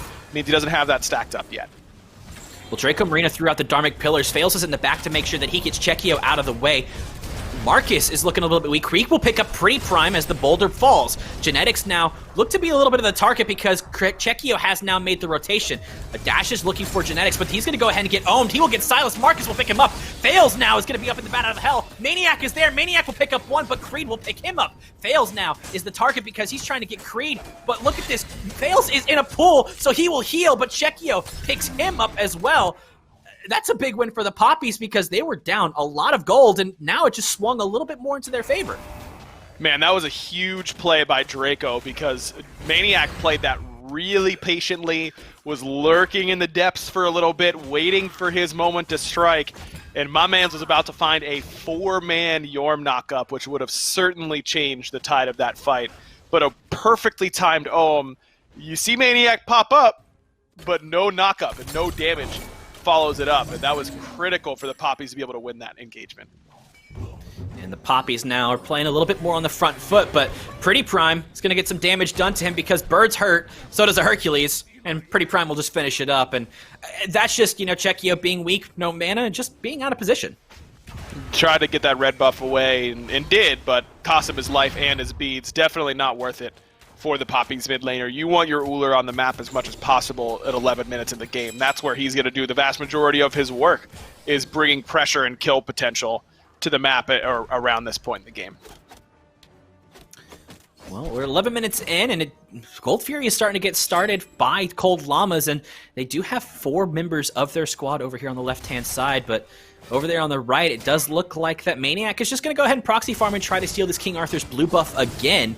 Will he be able to do it? An ultimate was expended, and he does get it. Maniac is able to secure the blue buff, and that is just win after win after win for Maniac on this right-hand side. But on the left-hand side, though, Streak Up looks to be a little bit low as the Dharmic Pillar's going to come out. Beads having to use as well. Ultimate from Warchi's going to come up. Draco Marino is tanking the tower. 1 auto would do it, but it will not be enough because Warchi does not have enough mana for that burst. Just not enough damage either, but that's okay. I mean, that's a really good play there by the Papis. You get the beads out from Streak Up, you force him to back. It costs you a couple ultimates, but that's not too big of a deal, especially for Draco with the Dharmic Pillars with a very, very low cooldown on that ability. Maybe Cold Llamas could try and go to Gold Fury knowing that the duo lane has no ults, but at the same time, I mean, Cold Llamas doesn't exactly have a composition that strikes fear when it comes to burning objectives. Again, they've gone for a very war of attrition style composition this time around with, again, hard engage being a little bit lacking for this team composition. I feel like Cold Llamas have really gone back to a very similar style here in this game. Well, Draco Marino just took a lot of damage from Genetics being able to pluck him and dash him into Pretty Prime's damage, and I think that just gets Draco Marino out of the fight, and now, because Streak Up has made the rotation, they can definitely look for this Gold Fury if they want to. They're seeing if maybe the red buff is up, and they did have the timer on it, so they're just kind of walking around see if maybe anybody's out of position, and look who they found. Genetics is actually the one that's out of position. He has to use the Aphrodite ult to keep him alive. Genetics can get the push, but the heal is going to come up as well. The boulder will drop. Maniac has made a rotation, but the mounted archery will do some damage. Creed is now in the back. Fails is going to go ahead and do that, but Creed will go ahead and fall to Maniac as now Fails is up in the air in that bat of hell to try to get him out of position. That is a 1-for-0 trade so far in favor of Cold Llamas, and they're still looking for more as Warchi having to pop the beads to keep himself alive, but Streak Up is weak and he's going to have to pop Aegis, so now Pretty Prime has to kiss the carry just to see if maybe he can keep himself alive. And with that really aggressive posturing there from Cold Llamas going for the red buff instead of the Gold Fury, I think that does put an end to this fight, but it was a great fight for Genetics in particular. He gets a little bit caught out, but good timing by Prime on that Aphrodite ultimate. You want to make sure that you're negating as much of that damage as you can. A good boulder from Genetics, a great Earthbreaker, and then the blink push to get Warchi's beads. All of that was very, very solid mechanically from the Cold Llamas support. Well, it looked like there might have been a posturing for this Gold Fury, but Genetics is just still around. Even though he's a level down to Draco Marino, he's still going to be very impactful into these fights, and I think that's kind of what Genetics wants to be, is just impactful. And you said it yourself, he was impactful in that last fight, and he's been impactful all game. He's been a part of 70% of the Cold Llamas kills, and that just screams great support play. Yeah, he's been all over the map as well. It hasn't just been in mid and left. It's been a lot of fighting on this right-hand side, and really good kill participation from Fails as well, who's been a part of 8 out of the 10 so far for Cold Llamas. So you know that the 3v3 is rotating around a lot. Really, it's just Genetics and Fails for the most part, because Primo has only been a part of 3 of 10. So that tells me that Prime is coming to these fights a little bit late. As you could expect, Aphrodite's not going to clear super well in the early stages of the game. At this point, she's full clearing really easily. And now with that extra mana and protection from the Breastplate of Valor, means that Prime should be able to get to these fights a little bit more quickly, which can easily be the difference. Well, they're going to hope that is going to be the difference. Draco Marino is trying to back, and he might be caught out by Fails. Pings are coming out to say, hey, this is where everybody's at, but here we go again. Cold Llamas, last time they were in this part of the jungle, they threw a fight. Will it happen again? Checky is making a rotation onto Genetics. Genetics going to get some healing from the Aphrodite. The Dharmic Pillars will fall. He will dash through it, and that will be the entire disengage, it seems like, because now, Warchi, though, is now caught in a little bit of a bad place because Fails said, hi, you're alone. Even though you're able to get that Disaparate off, you're going to get weak, and there's not much else you can do in this fight. Really, really unfortunate there for Draco, and a great play by Prime. He actually kissed Draco through the wall, which stunned him out, which prevented the CC chain from coming in off of that axe. But the Dharmic Pillars weren't great. Genetics wasn't on the line, which is really what needed to happen. Well, Genetics now is the target. They're making sure that he can't dash away. Genetics is 1 auto away, but he's going to get the dash off anyway. Marcus will pick up Genetics. So now, it seems like Pretty Prime is going to be knocked up, so he has to use his beads. Shell is going to be popped as well. Some heals coming out to make sure Maniac tries to stay alive, but it does not matter. Doesn't look like he will, because a great ohm to keep him silenced. Warchi will pick up Maniac. Streak Up was on the mounted archery, did a lot of damage to the rest of the squad. So Pretty Prime and Streak Up are here to see if maybe they can get some more, but during that entire time, that left-hand side tower did fall, so in Cold Llama's favor. But gold-wise, it didn't matter. It didn't change. It's only 400 difference. Man, Maniac is really going to be raging about the Ganesh, I think, during this game, because that's twice now that he has been really shut down by a fantastic silence from Draco. Dharmic Pillars and the rest of the damage for the Poppies are enough to secure the first objective of this game number 2. But first, it was the 4-man knockup that was taken away from Maniac by that ohm.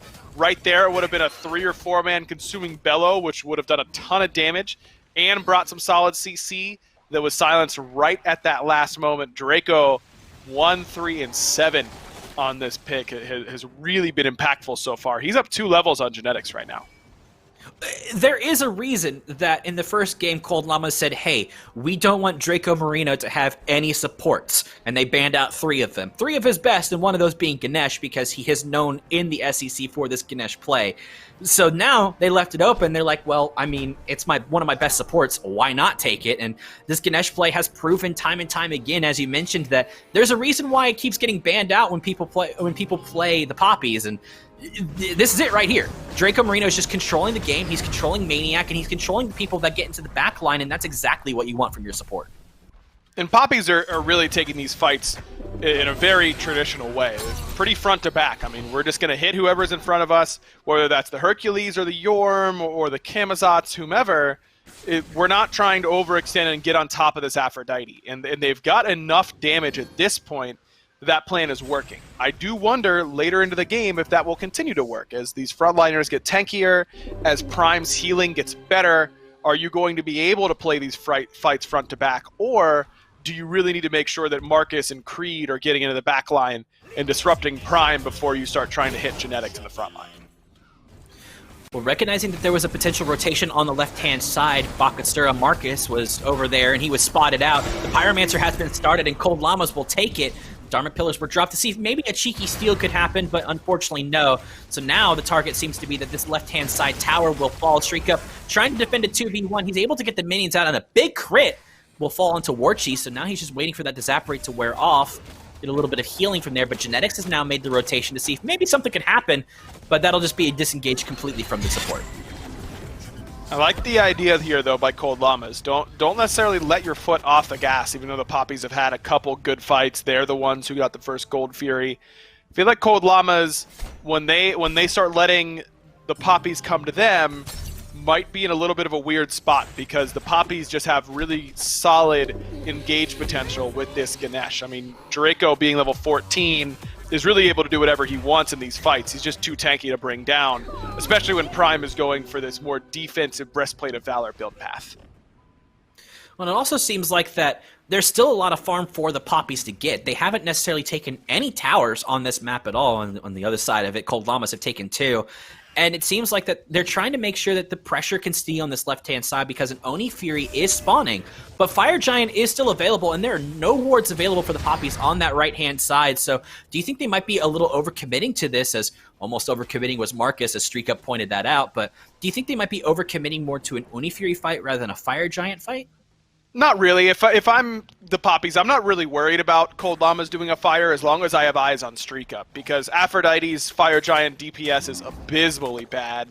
Takes her forever. Camazotz is pretty good, but everyone else is very low on Fire Giant DPS. Even with Streak Up there, I don't think of Hachiman as a real objective destroyer. He's good, but he's not the Izanamis of the world. You know, not going to be one of those ADCs that one-shots it for you. So I don't think, as long as Streak Up's is in your vision, you know Streak Up's pushing left side waves, you've got wards on him on the left side, Poppies don't have a whole lot to worry about. Well, that's the name of the game, is to make sure Streak Up doesn't get into these fights, because it seems like that out of the 10 kills that's been there, he's only been a part of 2, and those 2 have swung in the favor of Cold Llama. So if you can keep him out of fights, it seems like that might be the name of the game for the Poppies. as that Oni Fury might be looking to start up here pretty soon. Does have 42 seconds left on the timer. It seems to be that where most everybody's kind of gearing around, because that Oni Fury can give a lot of pressure to either team. Really, situations like this, Oni Fury can either be the worst Fury to get, in the sense that one team will grab it very similarly to how the Papis got the first Gold Fury of the game, just by wrestling a little bit of control, securing it over their opposition, and then backing up and resetting.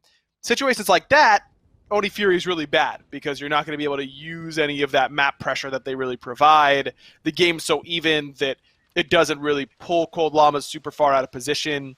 And really, you'd rather have either the extra gold from the Gold Fury or the ability to do Fire Giant better later on from Primal Fury. But there are also situations where if Cold Llamas or Papis are able to kill 4 members of the enemy team and then head straight to Fire Giant and have the enemy team have to worry about Oni waves taking towers at the same time, it can be fantastic. So these fights around mid-game Oni Furies are pretty cut and dry, either great or not that impactful.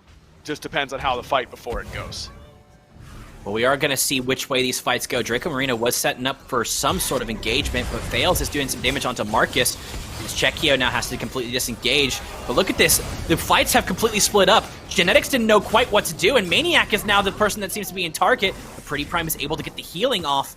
And that's just going to be it. They're just going to make sure they can disengage, kind of reset a little bit, make sure everything's good. No ultimates were expended for either team except for the King Arthur. And there's the Atomic Pillars that are going to fall onto Pretty Prime. Soul damage, though, is kind of crazy. Maniac is one shot. Genetics is going to dash in, but the Cursed Ankh will be popped for the Papis. Now Creed is in the back. Genetics is now looking a little bit weak. Pretty Prime trying to see if he can keep everybody alive. Creed just going to keep running it down, while the rest of his squad of the Papis are going to get this Oni Fury, but they're still looking to see if maybe they can get something. A great Ohm again from Draco Marino to silence any damage potential out of the Camazotz. And there's one for you, Aggro, but Shriek Up will pick up Draco Marino on the backside, so it's a 1-for-1 trade. Fails has to blink into the back line. He's going to try to see if he can 1v1 Marcus. A blink coming out from Creed. Warchi will pick up Shriek Up. Pretty Prime will pick up Chekio. Warchi will pick up the other one. Maniac will pick up Creed. And that is a deicide for the Cold Llamas. Papis have 2 members left, and it's the 2 members you want, the ADC and the auto-attack jungler. Yeah, this is going to be easy towers here for the Papis, and this is where using those Oni waves can end up being pretty impactful. But a great fight from Warchi, who's looked so good on this Soul. Every single Supernova has been really, really good in these team fights. He really hasn't wasted one of those yet, and that's an ultimate that can be pretty hit or miss a lot of times, and Warchi has not missed quite yet. He's been solid. Draco again frontlining very effectively in that fight, and really the precursor to that engagement, with that little skirmish where neither team used any ultimates besides Creed, it was critical that Cold Llamas lost a lot of non-ultimate resources. It was beads from Streak Up, Shell from Pretty Prime that were both on cooldown, and that makes the eventual dive after the objective much easier. Genetics is going to do some damage to Warchi to see if maybe he can get those mid-camps, because poor Genetics is level 13 to Draco Marino's level 17, a 4-level difference in your support. And if I'm a support player, I'm not sure I like that number difference between myself and the enemy support. No, I don't think you're liking that no matter what role you're in, and support certainly is not the exception. 4 levels down to your opposition is really tough, and Hercules is a character that really thrives on being this dual threat of frontline and damage dealer at the same time. You don't have to respect the level 13 Hercules damage at this point in the game anymore. I mean, you're level 20 if you're any carry on the Papis, save for Chekio, who's just 1 level away from being max level. So that's a difficult position to be in now for Genetics, because you don't really do anything that well. I mean, if you find the big Earthbreakers, that's great, but Draco's kind of shutting you down from doing that, at least doing the push off of the pull that you're used to seeing. So I don't know how Genetics becomes valuable to his team at this point. It's too difficult for him to do so down this much. Well, the Ohm's going to come out from Draco Marino to see if maybe he could stop Maniac from doing anything, and Creed's going to do some damage onto him. There was an Oni wave on that left-hand side, but the tower was inevitably able to stop that push from happening, but it did take a lot of poke. But the Fire Giant dance is the one that matters right now, because that is currently the only objective that either team really care about. As he pointed out, Aggro, most everybody on the side of the Poppies is level 20, except for Chekio and obviously the support, as Genetics is going to go ahead and pull back Creed. A great Donner Pillar is going to come out, Bakasura is going to ult, as well as the Aphrodite. The boulder comes out. Marcus doesn't care about your ultimate, Pretty Prime. You will fall, but Maniac picks up Marcus, a 1-for-1 trade. And now Creed seems to be the target because Streak Up's doing some crazy damage onto him. He's going to be able to get away with slivers of health because of a great ult again by Draco Marino. But it won't matter as much as Streak Up gets another kill onto Draco Marino. Now Fails is looking a little bit weak as Wargy's trying to see if maybe he can get something. But Genetics, a great pluck. An Aegis comes out. The dash does not matter. That is an unofficial triple kill for Streak Up, an official double kill. This could be the Fire Giant for the Cold Llamas.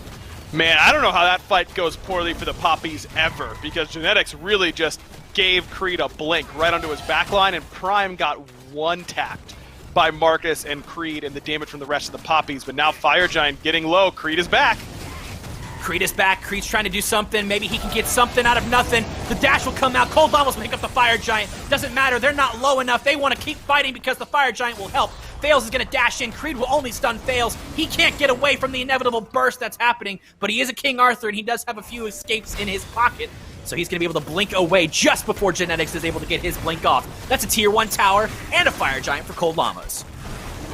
Both games so far, Fuzzy, have been a little bit weird because you think that it really should be going one way. I mean, an 8K experience lead for the Poppies coming into that fight, and that is relevant at the time. A big gold lead as well, and they get the Dream Initiation really given to them by Genetics. Creed finds himself right at the doorstep of Prime and Streak Up, and they get the beads out from Streak Up, everything out from Prime. They kill him anyways. But then no one else is able to get onto Streak Up after that. It just takes too much from Marcus and Creed to kill Prime, I suppose, for them to have anything left in the tank to kill Streak Up. And that was really good backline splitting by Streak Up and Prime, because those two cannot afford to stand on top of each other if Marcus is going to be cleaving you with those regurgitate autos. So Streak Up and Prime go different directions. You force the Poppies to make a choice, and frankly, I think they made the wrong one. Normally, it's correct to go after the Aphrodite, take out the healer, but when Streak Up is at this point in the build and going to be doing this much damage, I almost wonder if it's better to leave Prime up. You'll get him eventually anyways. Take out the guy who's going to chew up your whole front line, and that's Streak Up. Yeah, Streak Up did just inevitably destroy that front line because he does have that full rage and a Titan's Bane along with the Poison Star to stop some of that damage coming out. So that's really going to help out with that ADC. And he was one of the focus players we were looking at, right, on this left-hand side. You know, he's not a former pro like the rest of his team is, but he has been playing like a former pro and even sometimes as a pro level in these games. And there's a reason why Streak Up has been commonly known as one of those ADC players who's always consistently just making sure that he is in these fights and in these late game fights, because now, even though he was only part of 2 of the first 10 kills, now that we're 16 kills into this game for his squad, he's been a part of 8 of them. So that jump has really helped out his team, and he's just a huge team fight potential. Even though Streak Up hasn't played in the SPL before, the dude is SPL level, no doubt about it. He's performed at such a high level for a long time. Well, that's going to be the Darlic Pinnos and the Curse Ankh coming out. Marcus will pick up Genetics, so that's one member with Fire Giant down. Look at this, Pretty Prime is the next target, but Streak Up is going to make sure he does damage to the rest of the squad. Here it comes, a Maniac crashing over onto Chekio to see if maybe he can get some damage off. Creed has to completely disengage from the fight. Thorns was popped from Maniac as well to see if maybe some more damage can be done. They're looking to ping at Marcus, but Marcus was inevitably able to get back into his base and heal up and stay alive. And that was almost bad news bears for Cold Llamas. We almost saw another swing in favor of the Poppies. Looked like it might be the case, but Prime and Streak Up that time aren't super split because they're linked together, and Prime's healing keeps Streak Up alive alongside the lifesteal coming from those Devourer's gauntlets, and Cold Llamas have no choice but to hold their ground on the backline, and they're able to do exactly that and keep this game really alive, because I think if they get wiped right there, Fuzzy, that I don't know if that's actually the Titan falling, but I'll bet you that's a pretty quick step before the Titan falling there for the Poppies. They could have gotten Phoenixes if not ended the game. So a really good turnaround from Cold Llamas despite losing Genetics very quickly in that fight. Yeah, and it seems like that both teams have been able to just recognize that things are happening and not in their favor, and then disengage. And then if something is happening in that favor, keep their foot on the gas, and then try to pump the brakes a little bit if something bad happens. Both teams are playing this like chess, and this is what we expect out of a second seed and a third seed. We don't expect blowouts. We expect 16-16, 31 minutes in the game with almost no goal difference. I mean, these teams are very familiar with one another at this point. They've been playing against each other since Phase 1, since long before Season 7. They've been playing against each other for a long time up until this point. So close games are certainly what we expected coming into this, and it seems like that's what we're getting. Game 1 was Cold Llamas to win, it felt like, but Poppy stuck around long enough and managed to steal it away. Cold Llamas trying to kind of do the same to the Poppies on the other end, right? I mean, the Poppies have looked really good for the majority of this game. Then Cold Llamas have won one fight, and they're back in it. So feel like they're trying to flip the script on the Poppies here in Game 2. It seems like we're looking back in time a little bit. Game 1, it was very important about this Enhanced Fire Giant that's spawning. We're at a little bit later in the game, but Enhanced Fire Giant has spawned, and this is the fight that everybody wanted. We saw that Creed had a big Osiris ult, but he's not on Osiris anymore. He's on King Arthur. Let's see if maybe he can get into the backline and see if he can do some damage to those carries, especially Pretty Prime and Streak Up, the two targets that he really wants to get, because he did get that Spectral Armor just to make sure that he doesn't get crit as hard by Streak Up. And he needs it because Streak Up is putting out a lot of damage. Kind of surprised that Streak hasn't been able to get rid of those boots and pick up the Elixir of Speed and something like a Wind Demon to really put himself at near 100% crit chance and give himself those extra steroid bonuses when he lands one of those crits. Probably should be pretty close to it, so I wonder if that's going to be what they're playing around leading up into this fight. Well, they are playing this very patiently, both teams are, but the Poppies, minions helps them get that left-hand side tier 2, so towers are actually in favor more of the Poppies right now. Gold is in favor of Poppies by around 3,000, so they might have a little bit of a better fight, and Maniac went in and recognized that they might have a little bit of a fight because 4 people were there and not enough of his team was there, and he almost got half health by a few abilities.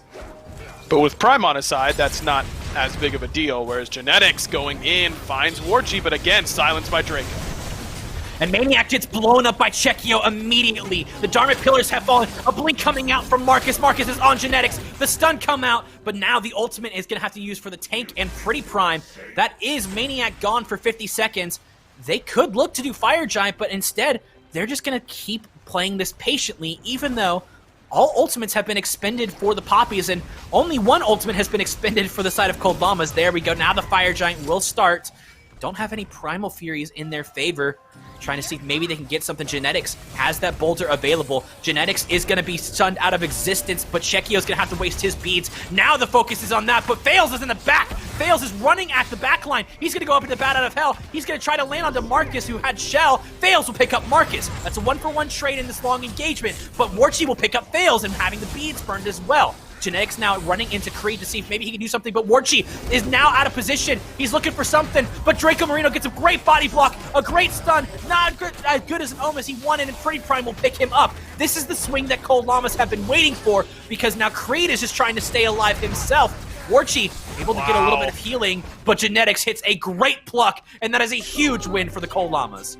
What a fight from Genetics, man. I mean, he sets that whole thing up for Cold Llamas. I mean, a couple sick Earthbreakers in the midst of that. He got Chekio really low, got his beads, really opened the door for Fails to get an easy flank into that backline. Very impressive play from Genetics, and I was worried about how he's able to be effective when he fell as far behind as he was. If you're hitting everything on Hercules, you're going to end up being effective one way or the other. Really good stuff. Yeah, I don't think he missed a single ability in that fight once it started rolling around when he was trying to see if maybe the Poppies were going to start this Fire Giant, and then all of a sudden he just hit everything, and it didn't matter who it was. So now Genetics, even though he's still down in levels, I feel like he's playing this very impactful and more the correct way to do so, because he's just been hitting all of his abilities and making sure that if anybody's out of position, he'll get them out of position more. So it's a free Enhanced Fire Giant, and it seems like it's going to be a free Oni Fury for the side of the Cold Llamas. And this time, I want to see Cold Llamas learn from what they did wrong in game number 1. Let's all reset at once and walk out of base at once, together, in conjunction with these Oni waves. It's going to make your siege so much easier if you can sync up and push alongside these waves. And don't let the Papis split the map and take care of these Oni waves without anyone putting pressure on them. And it seems like Cold Llamas have done just that. This time they're walking out in force with these buffed minions. And Papis recognizing that there's not too much they can really do. They might just give up these tier 2s as the mid-tier 2 tower is the one that is being pinged by Cold Llamas. Maybe they might look to defend it, but I don't. If I was the Papis, I don't think I would defend tier 2. I'd say I'd stick to the Phoenix, let it come to you, let the Fire Giant kind of waste off as long as possible before these fights kind of happen. Definitely. Tier 2s don't make or break the game from this position. There's no point in throwing one away in order to try, or losing a relic or something like that in order to defend that tier 2. Speaking of relics, because that fight went long and the Papis were the ones in control at the very end, it felt like, and then Cold Llamas turned it on its head. Look at the Aegis timers there for the Papis. I mean, Chekios is just now coming up, still 20 seconds on War Cheese. I don't know if Cold Llamas have the timer down to the second, but if they do, that could be a window for them to engage. Well, they are looking for a 3-2 split. Marcus took a little bit of poke from Maniac, who was able to get in there. A great pluck by Preed. He's going to go ahead and get dash. Genetics is getting ohmed into the Dharmic Pillars, but it doesn't matter because he can just heal all that damage right back up. Bakasura is the only one in mid trying to defend this, but Chekio's making a rotation. Another great pluck from Draco Marino. He's going to pop the Cursed Ankh. It does hit all three. Maniac is diving in, recognizing that he's diving in, fails, follows up. Chekio tried to get some damage off, and he gets damage done to him himself. The mid Phoenix does fall, and that's might be the push that Cold Llamas need, getting that mid pressure. So now they're gonna look to maybe group up around this left-hand side. Maniac is gonna go through the mid Phoenix to see if maybe he could see somebody out of position, but recognizing that Marcus is there, he's just gonna clear the minions, get a little bit more pressure as Oni waves are being pinged on that right-hand side. Yeah, tier 2 tower isn't long for this world, but I think Papis need to be more worried about what's happening on the left. And what's happening on the left right now is Genetics gets ohmed again. A boulder will fall and hit Creed, who is pretty low himself. Maniac is going to go and try to dash and actually ult in onto that back line. He's trying to see if maybe he can find some more damage. Dharmic Pillars come out. A great ohm. Fails is out of position. He's taking tower as well, so beats had to be used. Warchi picks up Fails. Shrika picks up Draco Marino, but Bakasura is in the back, but he gets stunned. Marcus is going to fall to Shrika. That's a double kill. Shrika now is doing some crazy damage, and Genetics going to be able to get Chekio off the map. This could be the end that Cold Llamas have desperately been looking for, as now the left Phoenix has fallen, the right-hand side tower has fallen. Genetics is going to try to heal up with Pretty Prime, see if maybe he can get a pluck off. He's not going to be able to hit the pluck off, but they're waiting for minions to push up to see if something can happen with this fight. But if they wait too long, timers are 40 seconds, but if they wait too long for this, it could be the time that Papis need to respawn. Surprised that this is where Cold Llamas are going. I mean, I guess you want to get that fire wave from left into the Titan room, and you don't have to worry too much. You've got plenty of time here for Cold Llamas. This should be an easy end. Well, they are looking for the easy end. Maniac is there, but Creed is in the back as a great solar burst was going to hit, but Titan is looking weak. Titan's going to fall. Boys and girls, we're going to Game 3. Cold Llamas picking up the W. And man, the duo lane there for Cold Llamas really stood out to me. I mean, Streak Up had 40k damage for him on the Hachiman, was consistently putting out his damage and staying pretty safe at the same time. And then Genetics really had a rough mid-game, fell very, very far behind, but his late game performance was phenomenal. I mean, left side Phoenix, he picks up Creed, pushes him into the carries. That gets Dharmic Pillars out. Then he blinks in, picks up Draco, pulls him back. That gets Supernova out. I mean, that's two ultimates that really changed the course of a lot of fights throughout this game that Genetics was able to bait and get some displacement onto the enemy team at the same time. So I think if Streak Up and Genetics play like they did in the last 10 to 12 minutes of that game, Cold Llamas should be able to win this set pretty easily. Well, Cold Llamas were able to take Game 2, and Desk, Episode 2 of Game of Swings, I think that's all it can really be said. The Papis seemed like they had control in the entire early game, then Cold Llamas had it. Yeah, I mean, it's just able to peel it right back in their favor. And, you know, Finch, it really does come down to what we were talking about behind the scenes is exactly what Aggro had said, but it's just the duo lane coming in for Cold Llamas there at the very end just really did kind of take the reins and decide, no, this is our game to play. Genetics just showcasing, again, what he can bring to this squad after his stint in the Pro League. He really did, man. That Hercules was really tough for the Poppies to deal with. It felt like he was able to absorb a ton of damage. He was setting up most of their fights for them into a really good spot for them as well with all that displacement that he had. But really, he was kind of struggling for a while. It was that early game from Fails that kind of helped them get there. He got that sick double kill over in the solo lane. He was able to get a couple good trades to them around that Fire Giant too. But in the late game, it truly was all genetics and Streak Up, at least from where I was sitting. Streak Up was doing so much damage. He eclipsed everybody else, not only on his team, but certainly on the opposite side as well. That damage from him was getting to the point where it was pretty hard for them to try and stop it as well. But really the problem for the Poppies, I think, was that in the late game, there was no way for them to get Marcus into the back line. I know his slash line looked good at the end of the game, but he was way low in damage. And even at the end, in that last fight, it looked like he was going to have a really sick line, at least a double, but something stunned him. A kiss or something got in there and shut Marcus down. He had to use the beads. It wasn't enough, and he got blown up. That was enough for them to stop it. But agree with you on this one. It was the genetics and Streak Up show all the way. Well, and I think even more to your point, you watch a lot of these highlights back. The first thing I noticed, Marcus is dead in pretty much every single one. Like, once the opening was there for genetics and Streak Up, it maybe was a little bit easier there. But in a lot of these moments, it's just unfortunate that Bakasura not able to get into the back line. If he does, was handled very appropriately, like they were right there at the very end. Marcus just couldn't get the ball rolling, like you said. And even though the pick, looked like it performed well, like you said, in Slashline, I think in theory performs well into that composition. They just didn't have enough to get him back there. And so maybe something to open the door for him, maybe a little more CC heavy instead of the passive play that you get out of kind of the Ganesh, could open the door for that to change in game number 3.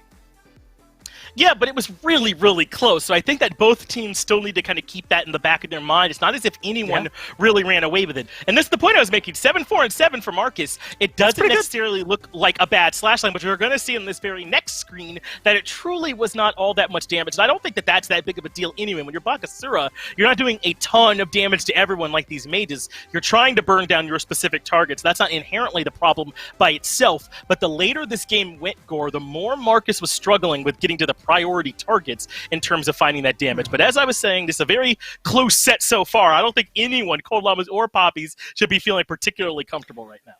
No, I genuinely think, the first game, you can chalk it up to a couple of team fight mistakes. The second game, it really is it feels more neck and neck throughout a lot of it. Early on, the Poppies get a good lead, then Cold Llamas just play their draft well, and Marcus starts to fall off. I think going into game number 3, like you said, it is very much anybody's game. They haven't really proven that one is stronger than the other. It hasn't been a stomp of a victory. Maybe no Aphrodite, Gore. I think that could be something I could be persuaded to say yes to, because that was another problem. There was no world where they were going to kill that Afro in the late game. There were some times where Marcus actually was able to get in close and get a couple swings off, but for the most part, it was just shrugged off. They did not seem to have a way to really bring that Aphrodite down. And I think that's one of the biggest things that has been consistent and at least keeping Cold Llamas alive in this has been their focus on healing. So as we go into picks and bans, last game we saw Horus getting taken away and maybe Aphrodite joining that list. We haven't seen the propensity to go towards hell, so there is options. Like, there are other healing options that people haven't been quite as ready to jump on here. Maybe if you just strip that away from Cold Llamas, you have the unfortunate scenario as Poppies. That means then Morgan or someone would maybe get left through. But they agree with you, Finch. They go for the Aphrodite immediately coming into this one. Yeah, we love to see that. We're going to have a much more competitive one. I mean, they've been pretty competitive here already, but I think this is going to help out a lot if you are the Poppies, not having to try and chew through all that Gore Miser, because they were close several times, but I mean, Undying Love, the Lovebirds themselves, you even get a little bit of prots in there in that build with the Aphrodite too. If you slide a Breastplate of Valor in that build, it can be hard to try and bring her down, so just ban it instead. Should put them into a better spot. I don't think without having to concede very much either, because they are going to be in the first pick spot too. Yeah, that's actually the thing that's really nice for them is getting shifted over here. Persephone, Morgan, these are bands that have been in the Poppies ban column the entire time.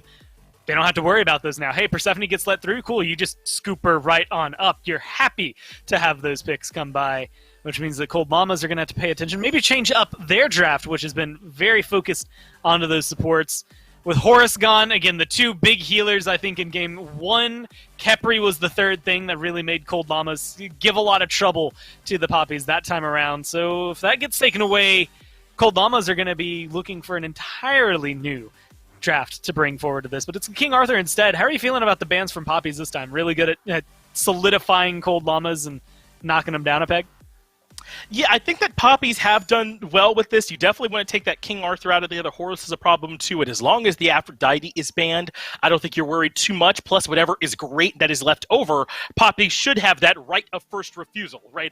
Since they're in that first pick spot to sort of decide where it is they want to go at that first pick. So I don't think so far Papis really should be too worried, especially not if they're going to lock in this Yamoja. Obviously can give you pressure in lane. I think that she can contribute right from the beginning of the game, and then throughout the game, her walls, her healing, the shielding, the mobility, I don't think it's talked about quite enough with Riptide as well. A lot of good options for Yamoja.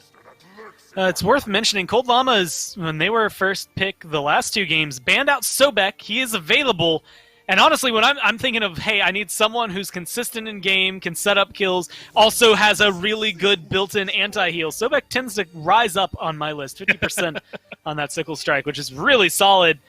They go for the Camazotz Raijin, who has kind of just been thrown out to the wayside. I mean, one of the biggest mid laners alongside Merlin throughout the first phase of the SBL, throughout the first 2 phases here in the Challenger Circuit. And it feels kind of surprising to see him locked in. That's how weird it has been this weekend. Yeah, I agree. I don't think it is all that surprising now that we think about it. I'm with you 100%, though. Raijin's certainly still strong. And when you pair it with this Camazotz, I actually think this gives them a ton of ability to fight earlier on than you might expect. Raijin comes online pretty quick. That first level of Taiko drums can be really, really strong, even without a whole lot of itemization. Just a ton of base damage that you have to deal with. And if that is paired with the Camazotz, we saw Fails on it last game, then they could potentially be a real powerhouse in that mid game. Well, it's going to be Yamoja, Sobek, Uller on the other side. The Sobek Uller coming through. With Yamoja, you have to think it's a solo lane Sobek. I feel like we've seen Yamoja maybe shift over, but for the most part, she benefits from having someone beside her. That heal not really being that great if you can't hit another god. So how do you feel specifically now that Jormungandr's locked in? Sobek versus Yorm, the pluck versus the unpluckable. How does that come through? Yeah, it's not going to help. There's not going to be a whole lot of solo killing happening, that's for sure. But in terms of their team fight value, I really don't think the Jormungandr can hold a candle, man. Sobek is nuts. The slow when he's in the lurking in the waters is insane, plus a bunch of damage. If you can get the charge prey under the right target, that displacement is hard for the Jormungandr to match. The Jormungandr doing a little bit more diving, I think, whereas the Sobek is going to be kind of on that front line here for Papis. So I like Jormungandr, but I don't know if he's better than Sobek, man. Sobek's real good. Yeah, it's definitely going to be, like you said, a slower solo lane that comes through. But yes, still exciting to see how they impact the late game team fight. So we'll see them now and then check in with them in 25 minutes before we see them come through. The Wheelish ban, the Thoth ban, it's going to be Jingwei and Khepri on the other side. I think Papis looking at what they like to play as well as what they don't want to play against, since they have the Ulyumoja, and ban that away to kind of control what Cold Llamas have there. And it's forcing Cold Llamas into a different style. They don't have anywhere near the same amount of sustain that they've had the last 2 games. Camazotz is bringing his own, and let's not get it wrong, that is still a nutty amount of sustain, but it is nowhere near the same as having the Aphrodite there, having the Hercules there. And now with Rom, even with lifesteal, do you feel like they're going to be suffering from not having that healing? It's not going to be quite as strong as what they clearly had been wanting to play with before, but this composition should still be able to keep up with this Yamoja if they're able to win their team fights, right? Once she gets back out and she's able to heal everybody back up, that's when things are out of reach. But gods like Camazotz and Raijin and Rom are really good at picking you off and not letting you get back to that stage when you can start to try and re-heal out of combat anyway. So I don't think it's doom and gloom for Cold Llamas, really, by any means. But somehow we have not gotten away from this Nemesis pick, Gormizer. I'm still having to see that as well as the Papis lock that in. I thought we were done with that after set 1. The only thing I can give it is that, with Prot Shred, with slows, like, you've got some pretty tanky targets over there, and Xingqian, Yorm, and Raijin. Maybe it's going to help eat through that with the ultimate, but it's a lot to ask for out of her. Maybe something that we didn't get to see in set 1, Papis are going to showcase here. But with Xingqian locked in there, for Cold Llamas, it feels like they went from a sustained, maybe even slightly passive composition, save for the Hercules, into okay, we'll just kill you dead composition. Do you like this kind of change of pace? Yeah, I feel like this is a really aggressive comp from both of these teams, Gore. So I do expect that we'll see at least some action here. I do want to say I think that a wheelish ban was pretty heads up, low key. Poppies, if they had gotten to put in a wheelish in that comp, would have been really, really scary, but should be an exciting one at the least. Unfortunately for them, they're not going to have that. They're going to be bringing the Nemesis. It's do or die here. Well, at least down to the lower bracket for the Poppies and for Cold Llamas. Let's see who can take it. Thank you, Gore, and we are coming right into the game as Poppies and Cold Llamas Game 3, and Aggro, I have to say, this comp has completely turned itself on its head. We've gone from sustained chess matches to now aggression onto the purple buff and just constant team fighting. What is the possibility of anything that's going to happen in this game? Yeah, I think that with how close the first 2 games of this set have been, I'd expect this one to probably follow that trend, though sometimes we see sets like this that have been very close end up in blowouts in game number 3. So I think if a team starts to get aggressive early, being there to defend your buffs is going to be very, very critical for the defending team. Yeah, and I'm actually kind of surprised that they didn't even look at to ban out the Maniac's Yorm either, because he seems very impactful in those team fights in game 2 as well. But genetics on the Jing Tian, we haven't seen a whole lot of Jing Tian, and I'm kind of curious as to why they would pick the Jing Tian into the composition that they have. It has jumps to get over the emoji walls, which is critical because most of the time it's the support who ends up getting locked in those crushing waves. So you really do want to make sure that you've got a support that can get up and over. But it's got good CC setup. You see Warchi with no innate CC immunity, Draco with no innate CC immunity, Marcus with no innate CC immunity. So that Whirlwind of Rage and Steel has a potential to be really, really valuable. 2 forms of CC as well for the Nem. I like it. Well, Chekio, not looking so hot, as Pretty Prime will get him with the Raiju, and beads were expended as well for the slow from Fails. Marcus now has to completely dash away to stop the damage from Fails as well. I'm kind of with the desk here. What is with this Nemesis pick? Maybe for the Prot Shred? What has been so impactful for these Nemesis picks? I think the itemization is pretty decent for her right now. She has a lot of different build paths, and that's really critical. But I do agree that we've probably seen a little bit too much of her. I mean, to be in our second set and have our 3rd Nemesis appearance, I believe, probably a little bit too much, maybe even 4th. I think she might have gotten played every single game of the first set. I don't know. I think that there are a lot of different build paths you can go on her. You can go for the more traditional ability-based, a lot of CDR, utilizing your ultimate as much as possible. Erendite is the perfect Nemesis item, so you're going to get a lot of value out of that.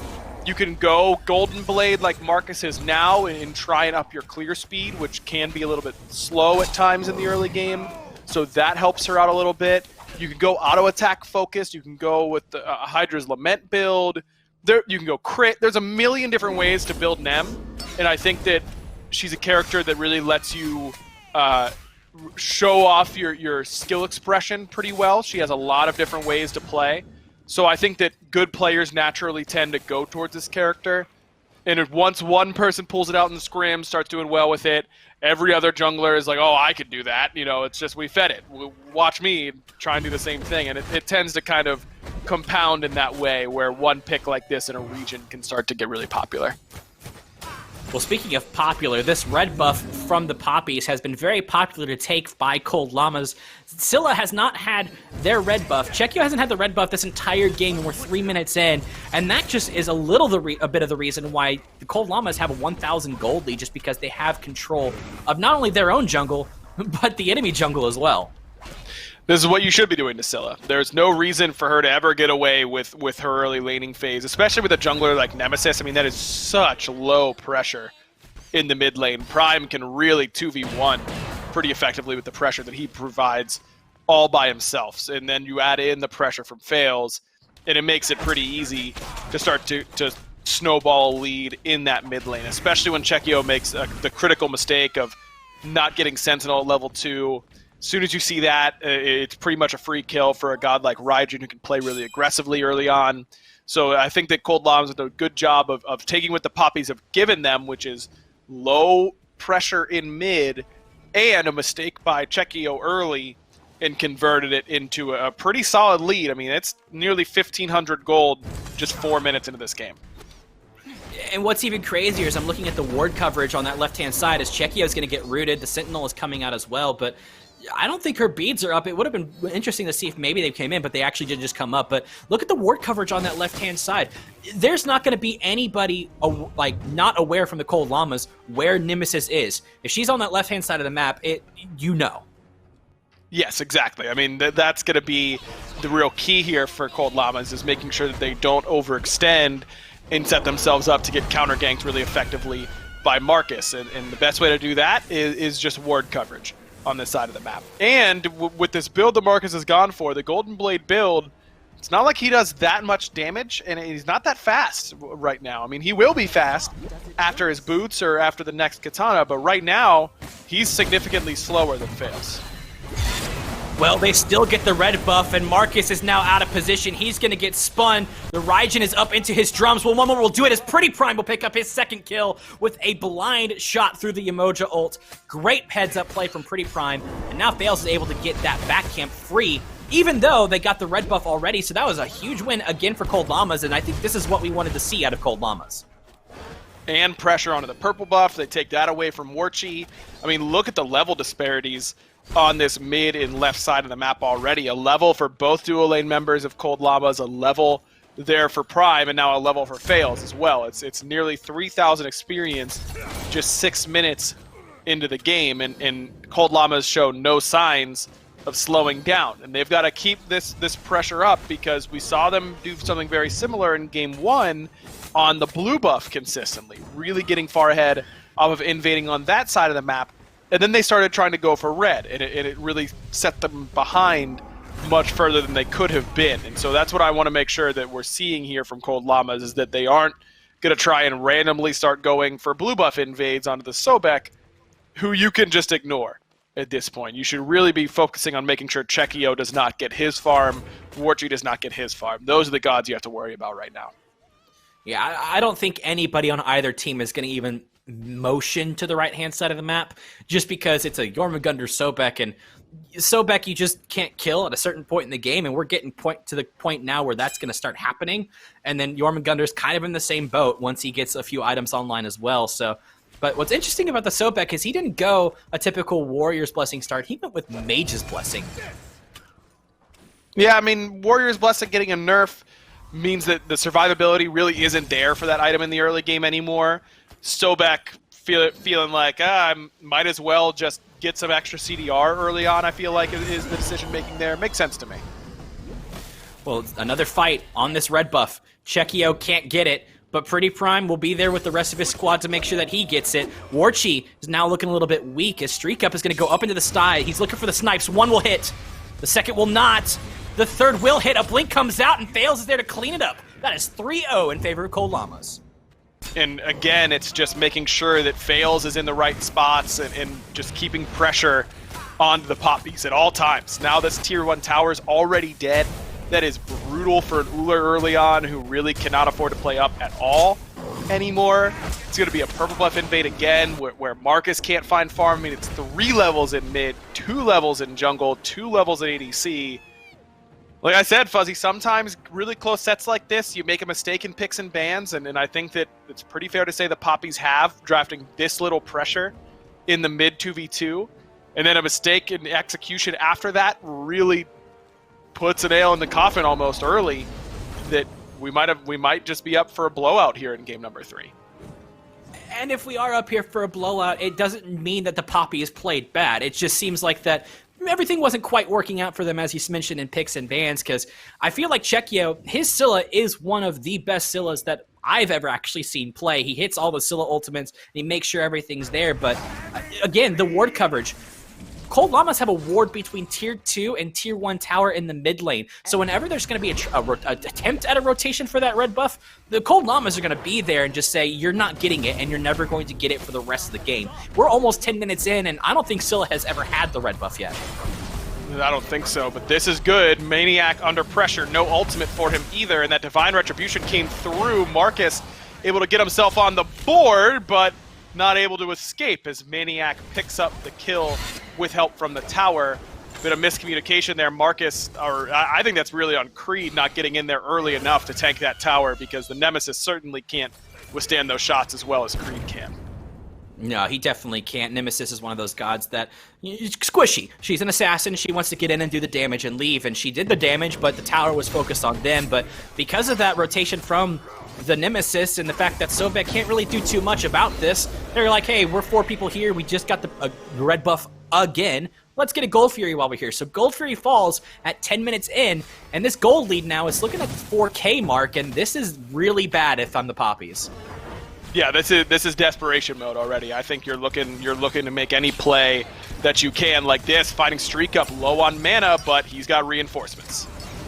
Well, the reinforcements showed up, but Draco Marino now is here, and now he will fall to the Riptide, but Marcus will be there. Warchi now looking weak as fails to fall, so both ADCs inevitably falling, and I'm not sure who wins that one necessarily, because yes, you want the Rama to die. He's got 2 assists and 1 kill, but the Ullr needs to stay alive in order for him to get any sort of farm, so I feel like it was just kind of an even trade. I'm liking that if I'm the Papis, because Marcus gets a big shutdown bonus. I mean, look at this. He's now down only about a level and only about 600 gold all of a sudden, because shutdown bonuses are worth a lot in Smite. So that's huge to get that on someone who is way further ahead. Shutdown Streak Up. That's big for the Papis. That gives Marcus some sort of agency in this game from here on out. And just a weird decision, I think, by Genetics. He kind of chases the kill onto Warchi instead of sticking with Streak Up. I don't know if he could have saved Streak Up's life from the rotation in from Draco, but allowing Marcus to get the kill, you want to force that kill onto the Emoja if you can. And I think Genetics could have kept Marcus out of the pit. Well, Warchi now is also only just a level down, but that level difference might be close to a level and a half, as Warchi might be looking to see if maybe he can box Streak Up, but just going to go ahead and back away. And there was almost a potential blue buff invade, but because the blue buff invade happened, now they're looking for the red buff as Pretty Prime can't get back there anymore. But Genetics says it doesn't matter. I'm going to throw you in.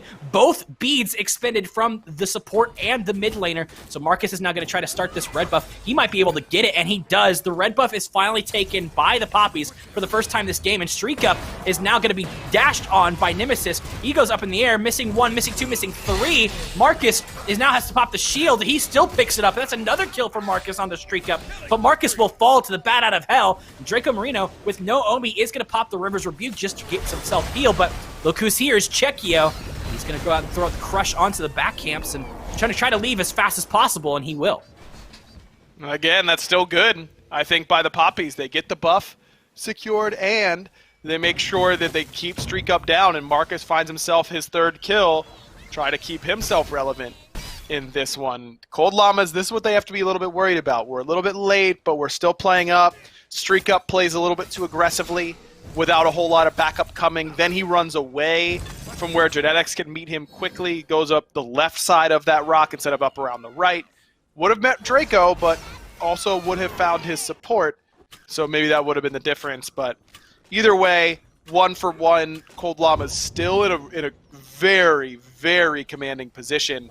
But you start to see the catch-up happening because minion waves scale in XP really, really quickly. And that matters more when you need less XP to level up. Every time you level up, it requires more XP to hit the next level.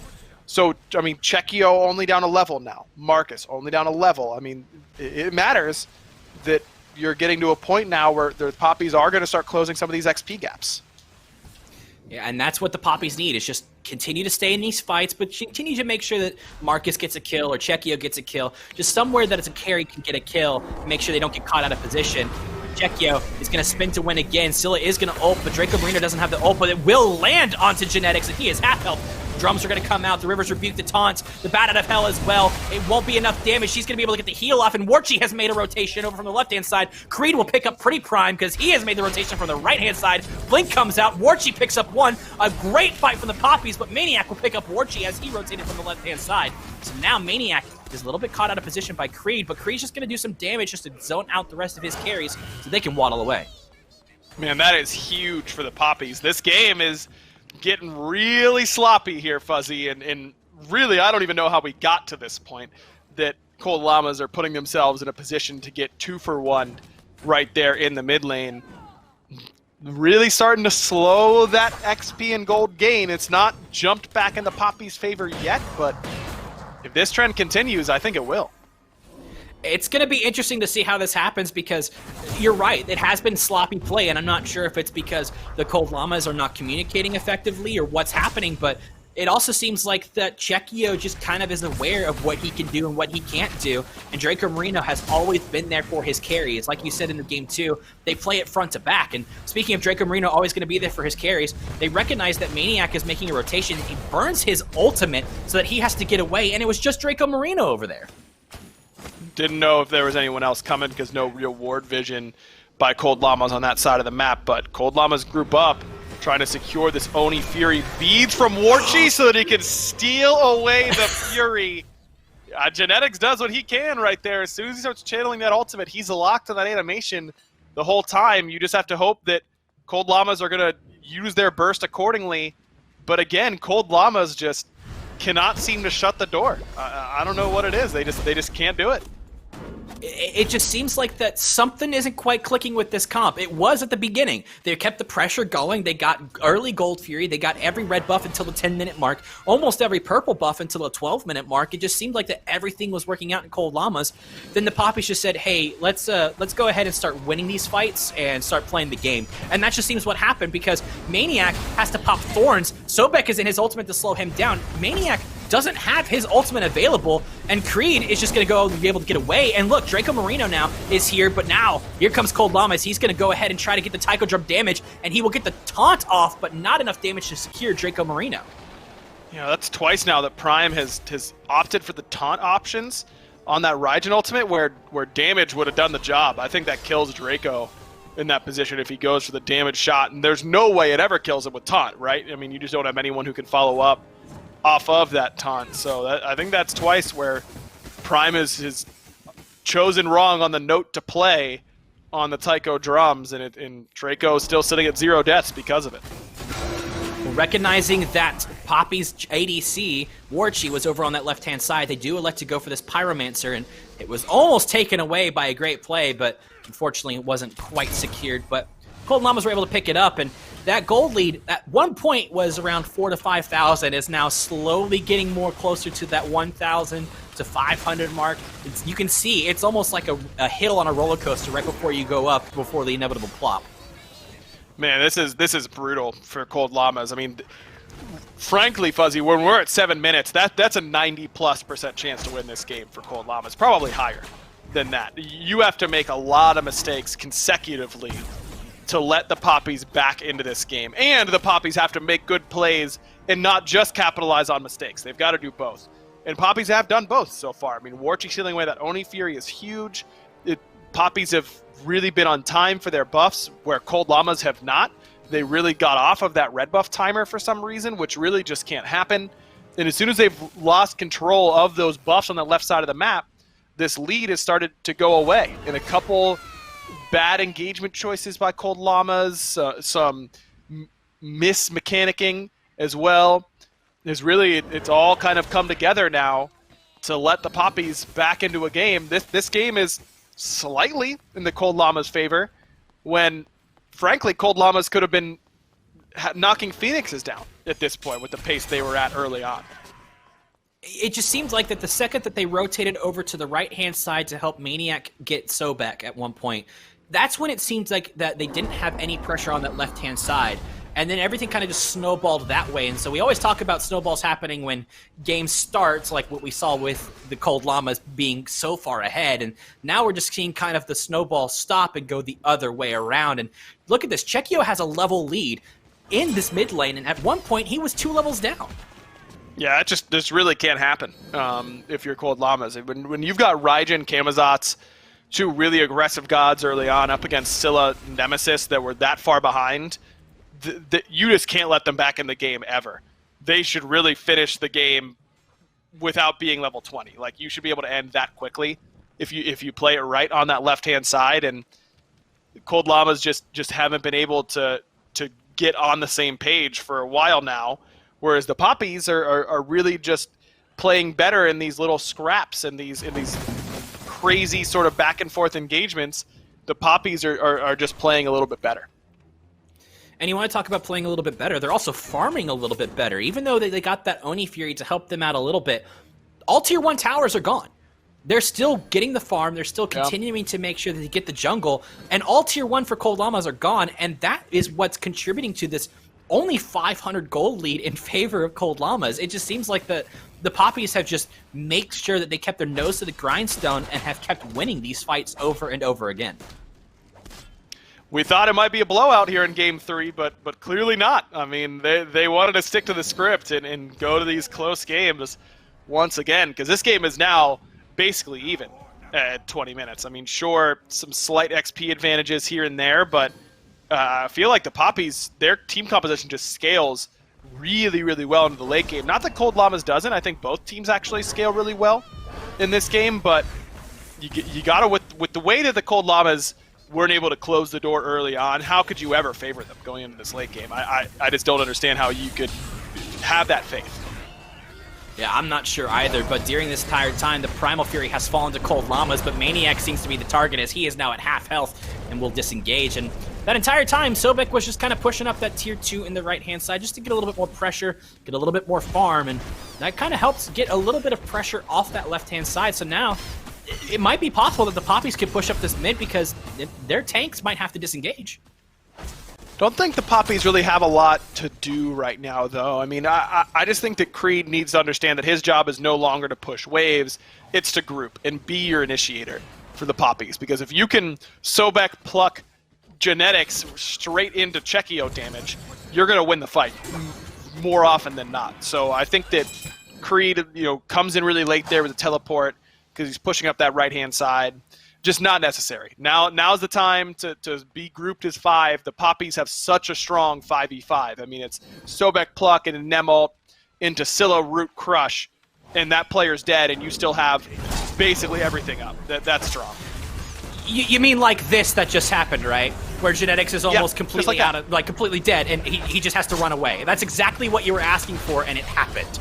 It's happened. And then there's Gear goes again, and ults onto Maniac. He can't quite get away, but look at this streak up, is up in the air, try to get some snipes. Creed will pick up Maniac, but Chekio is still here. Chekio's getting healed, and Fails dives into the back, and now he's got the bat out of hell to try to disengage. He's going to look for Chekio, but it won't matter because Creed's there, but he just misses the pluck.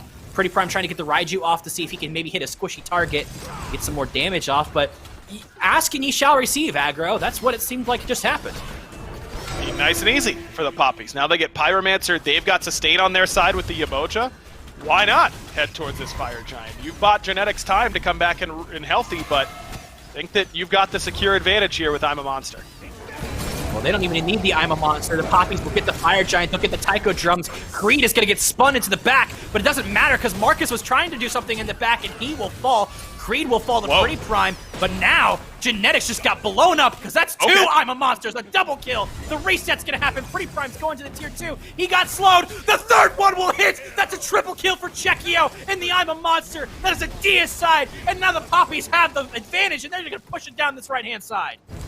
That is insane that this game's going to end likely in less than 25 minutes, and it isn't Cold Llamas when they were up by 1 billion early on. That should be game, Fuzzy. What a comeback by the Papis.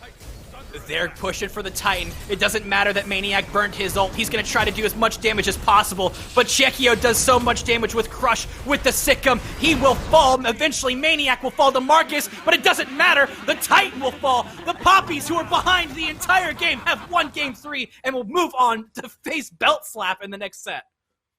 That's absurd. I just can't admit, I can't believe that happened. That is one of the fastest turnarounds from a near unwinnable game to you ending that I've ever seen in years and years of casting Smite. And Cold Llamas really have to just go back to the drawing board, man. I don't know. When we talked at the very beginning of the set about how I just don't understand how we get here so often with Cold Llamas, this is exactly what I'm talking about. How did we ever get here to where we're talking about the Papis winning that Game 3, especially in that fashion? I'm not sure how they won it, but it seems like that it became 0-0 from Chekio with that triple kill. But Desk, what did you guys see? How did you figure out that Papis were going to win this one? I watched them walk it down to the Titan. There was no other way to guess that they were going to win that one. A tumultuous path, I think, to say the least, for the Papis to get there. And Finch, it really does come down. I think Scylla has a really big moment there at the very end, the damage Cheki is putting out. But the entire team, it hit different all of a sudden in the last, 3 minutes, 5 minutes maybe of the game? Yeah, man, they really started to get into that groove, and we were kind of talking about it in the back. We were like, man, are we going to really have to go out there and gas up Nemesis and Scylla? But, I mean, if those two are the ones popping off, then what else are we supposed to say, right? I mean, it was an excellent performance there from Chekio, but truly, it's hard to not frame this as something that just got away from Cold Llamas. They started off this game like they were in a great position. You can see it here. They were up 3-0. It looked like they were going to be able to win this one, but it starts with being able to hunt down Maniac, getting this kill, and starting to get that train rolling for them. Once Papis started to get in control, I mean, it all happened so quickly. It was only 23 minutes. It's hard to find trends going in any one direction, but it felt like once Papis started to get into their rhythm, they really weren't going to slow down. I mean, it really wasn't until this moment where, Chekio not only gets this triple kill, which is just solid for a Scylla, probably one of the best things you can see is getting that first kill with an I'm a Monster and getting that reset.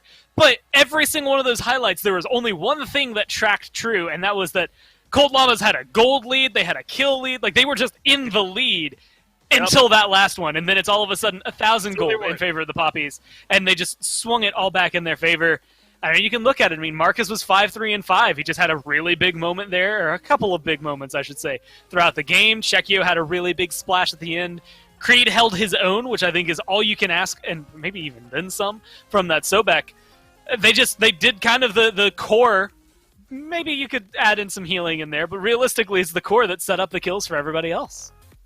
Yeah, and I gotta think if you're Shriek Up, you're really not feeling good about that because Warchi was kind of catching the hands, I felt like, for a while in that matchup. But in the end, Shriek Up isn't able to win. It is Warchi's team that's taking down the Titan into the end there. So just a bit unfortunate, I guess, for him and for the rest of Cold Llamas. And I think we're also seeing a little bit of that Scylla variance. When we talk about how Scylla's inconsistent, that doesn't mean there is no high end. That doesn't mean that sometimes she doesn't triple kill and end the game. It just means that most times she's doing something in between. Just turns out that when you get that high end, it's pretty good.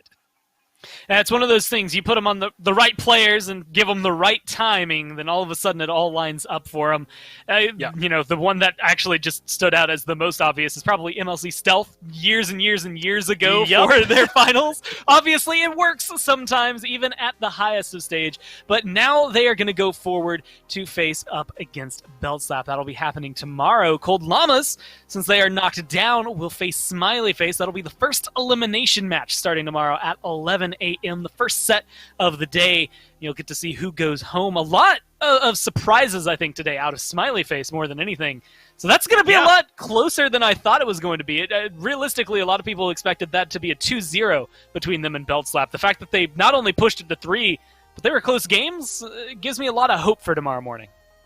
Right, they won game 1 and then still looked pretty close in game number 2, did Smiley Face. I'm right there with you. I think that, considering how well they looked, and then Cold Llamas looking maybe a little bit shaky, I think that makes that match way closer than I would have thought it was. That's one that now there's no way I could consider missing here at this point, Gorse. I'm right there with you. All of these circuit playoffs matches are turning out to absolutely live up to the hype. And it's going to be fun to watch them because of the fact that it's double elimination. You do get to see your favorite teams twice at the minimum as they come forward. And, you get knocked down, you get that rush of an elimination match. But it's not just Europe, Finch, that's going to be doing this. We also have North America that's going to be coming through, seeing teams like Basket and the Boys and all of that. It's just interesting to see this weekend come together just because of the way it has been. And when you're looking at specifically, the way this weekend is going to path, do you sincerely expect it to be, much like we're facing tomorrow in Europe, this 1 versus 2 matchup in the finals? Or is this, second lower bracket the best path for some of these SOC teams even to make a big splash? Yeah, I hate to say it, but I'm wondering, I don't think NA will be quite as top-to-bottom competitive, Gore. I do think that EU just has more of a history of being competitive throughout all those slots. Basket is still over there in NA. That 1 seed is still pretty safe. I don't know, man. Until I see Basket on the ground with the crown astrew on the ground, I won't believe it. I won't believe it. Well, I guess I've got good news, bad news for you. Good news is Basket isn't on the ground, crown askew yet, but there's still potential for it to happen. He is going to be coming up next as we pivot over into North America, guys. So stay tuned. We'll be right back after this.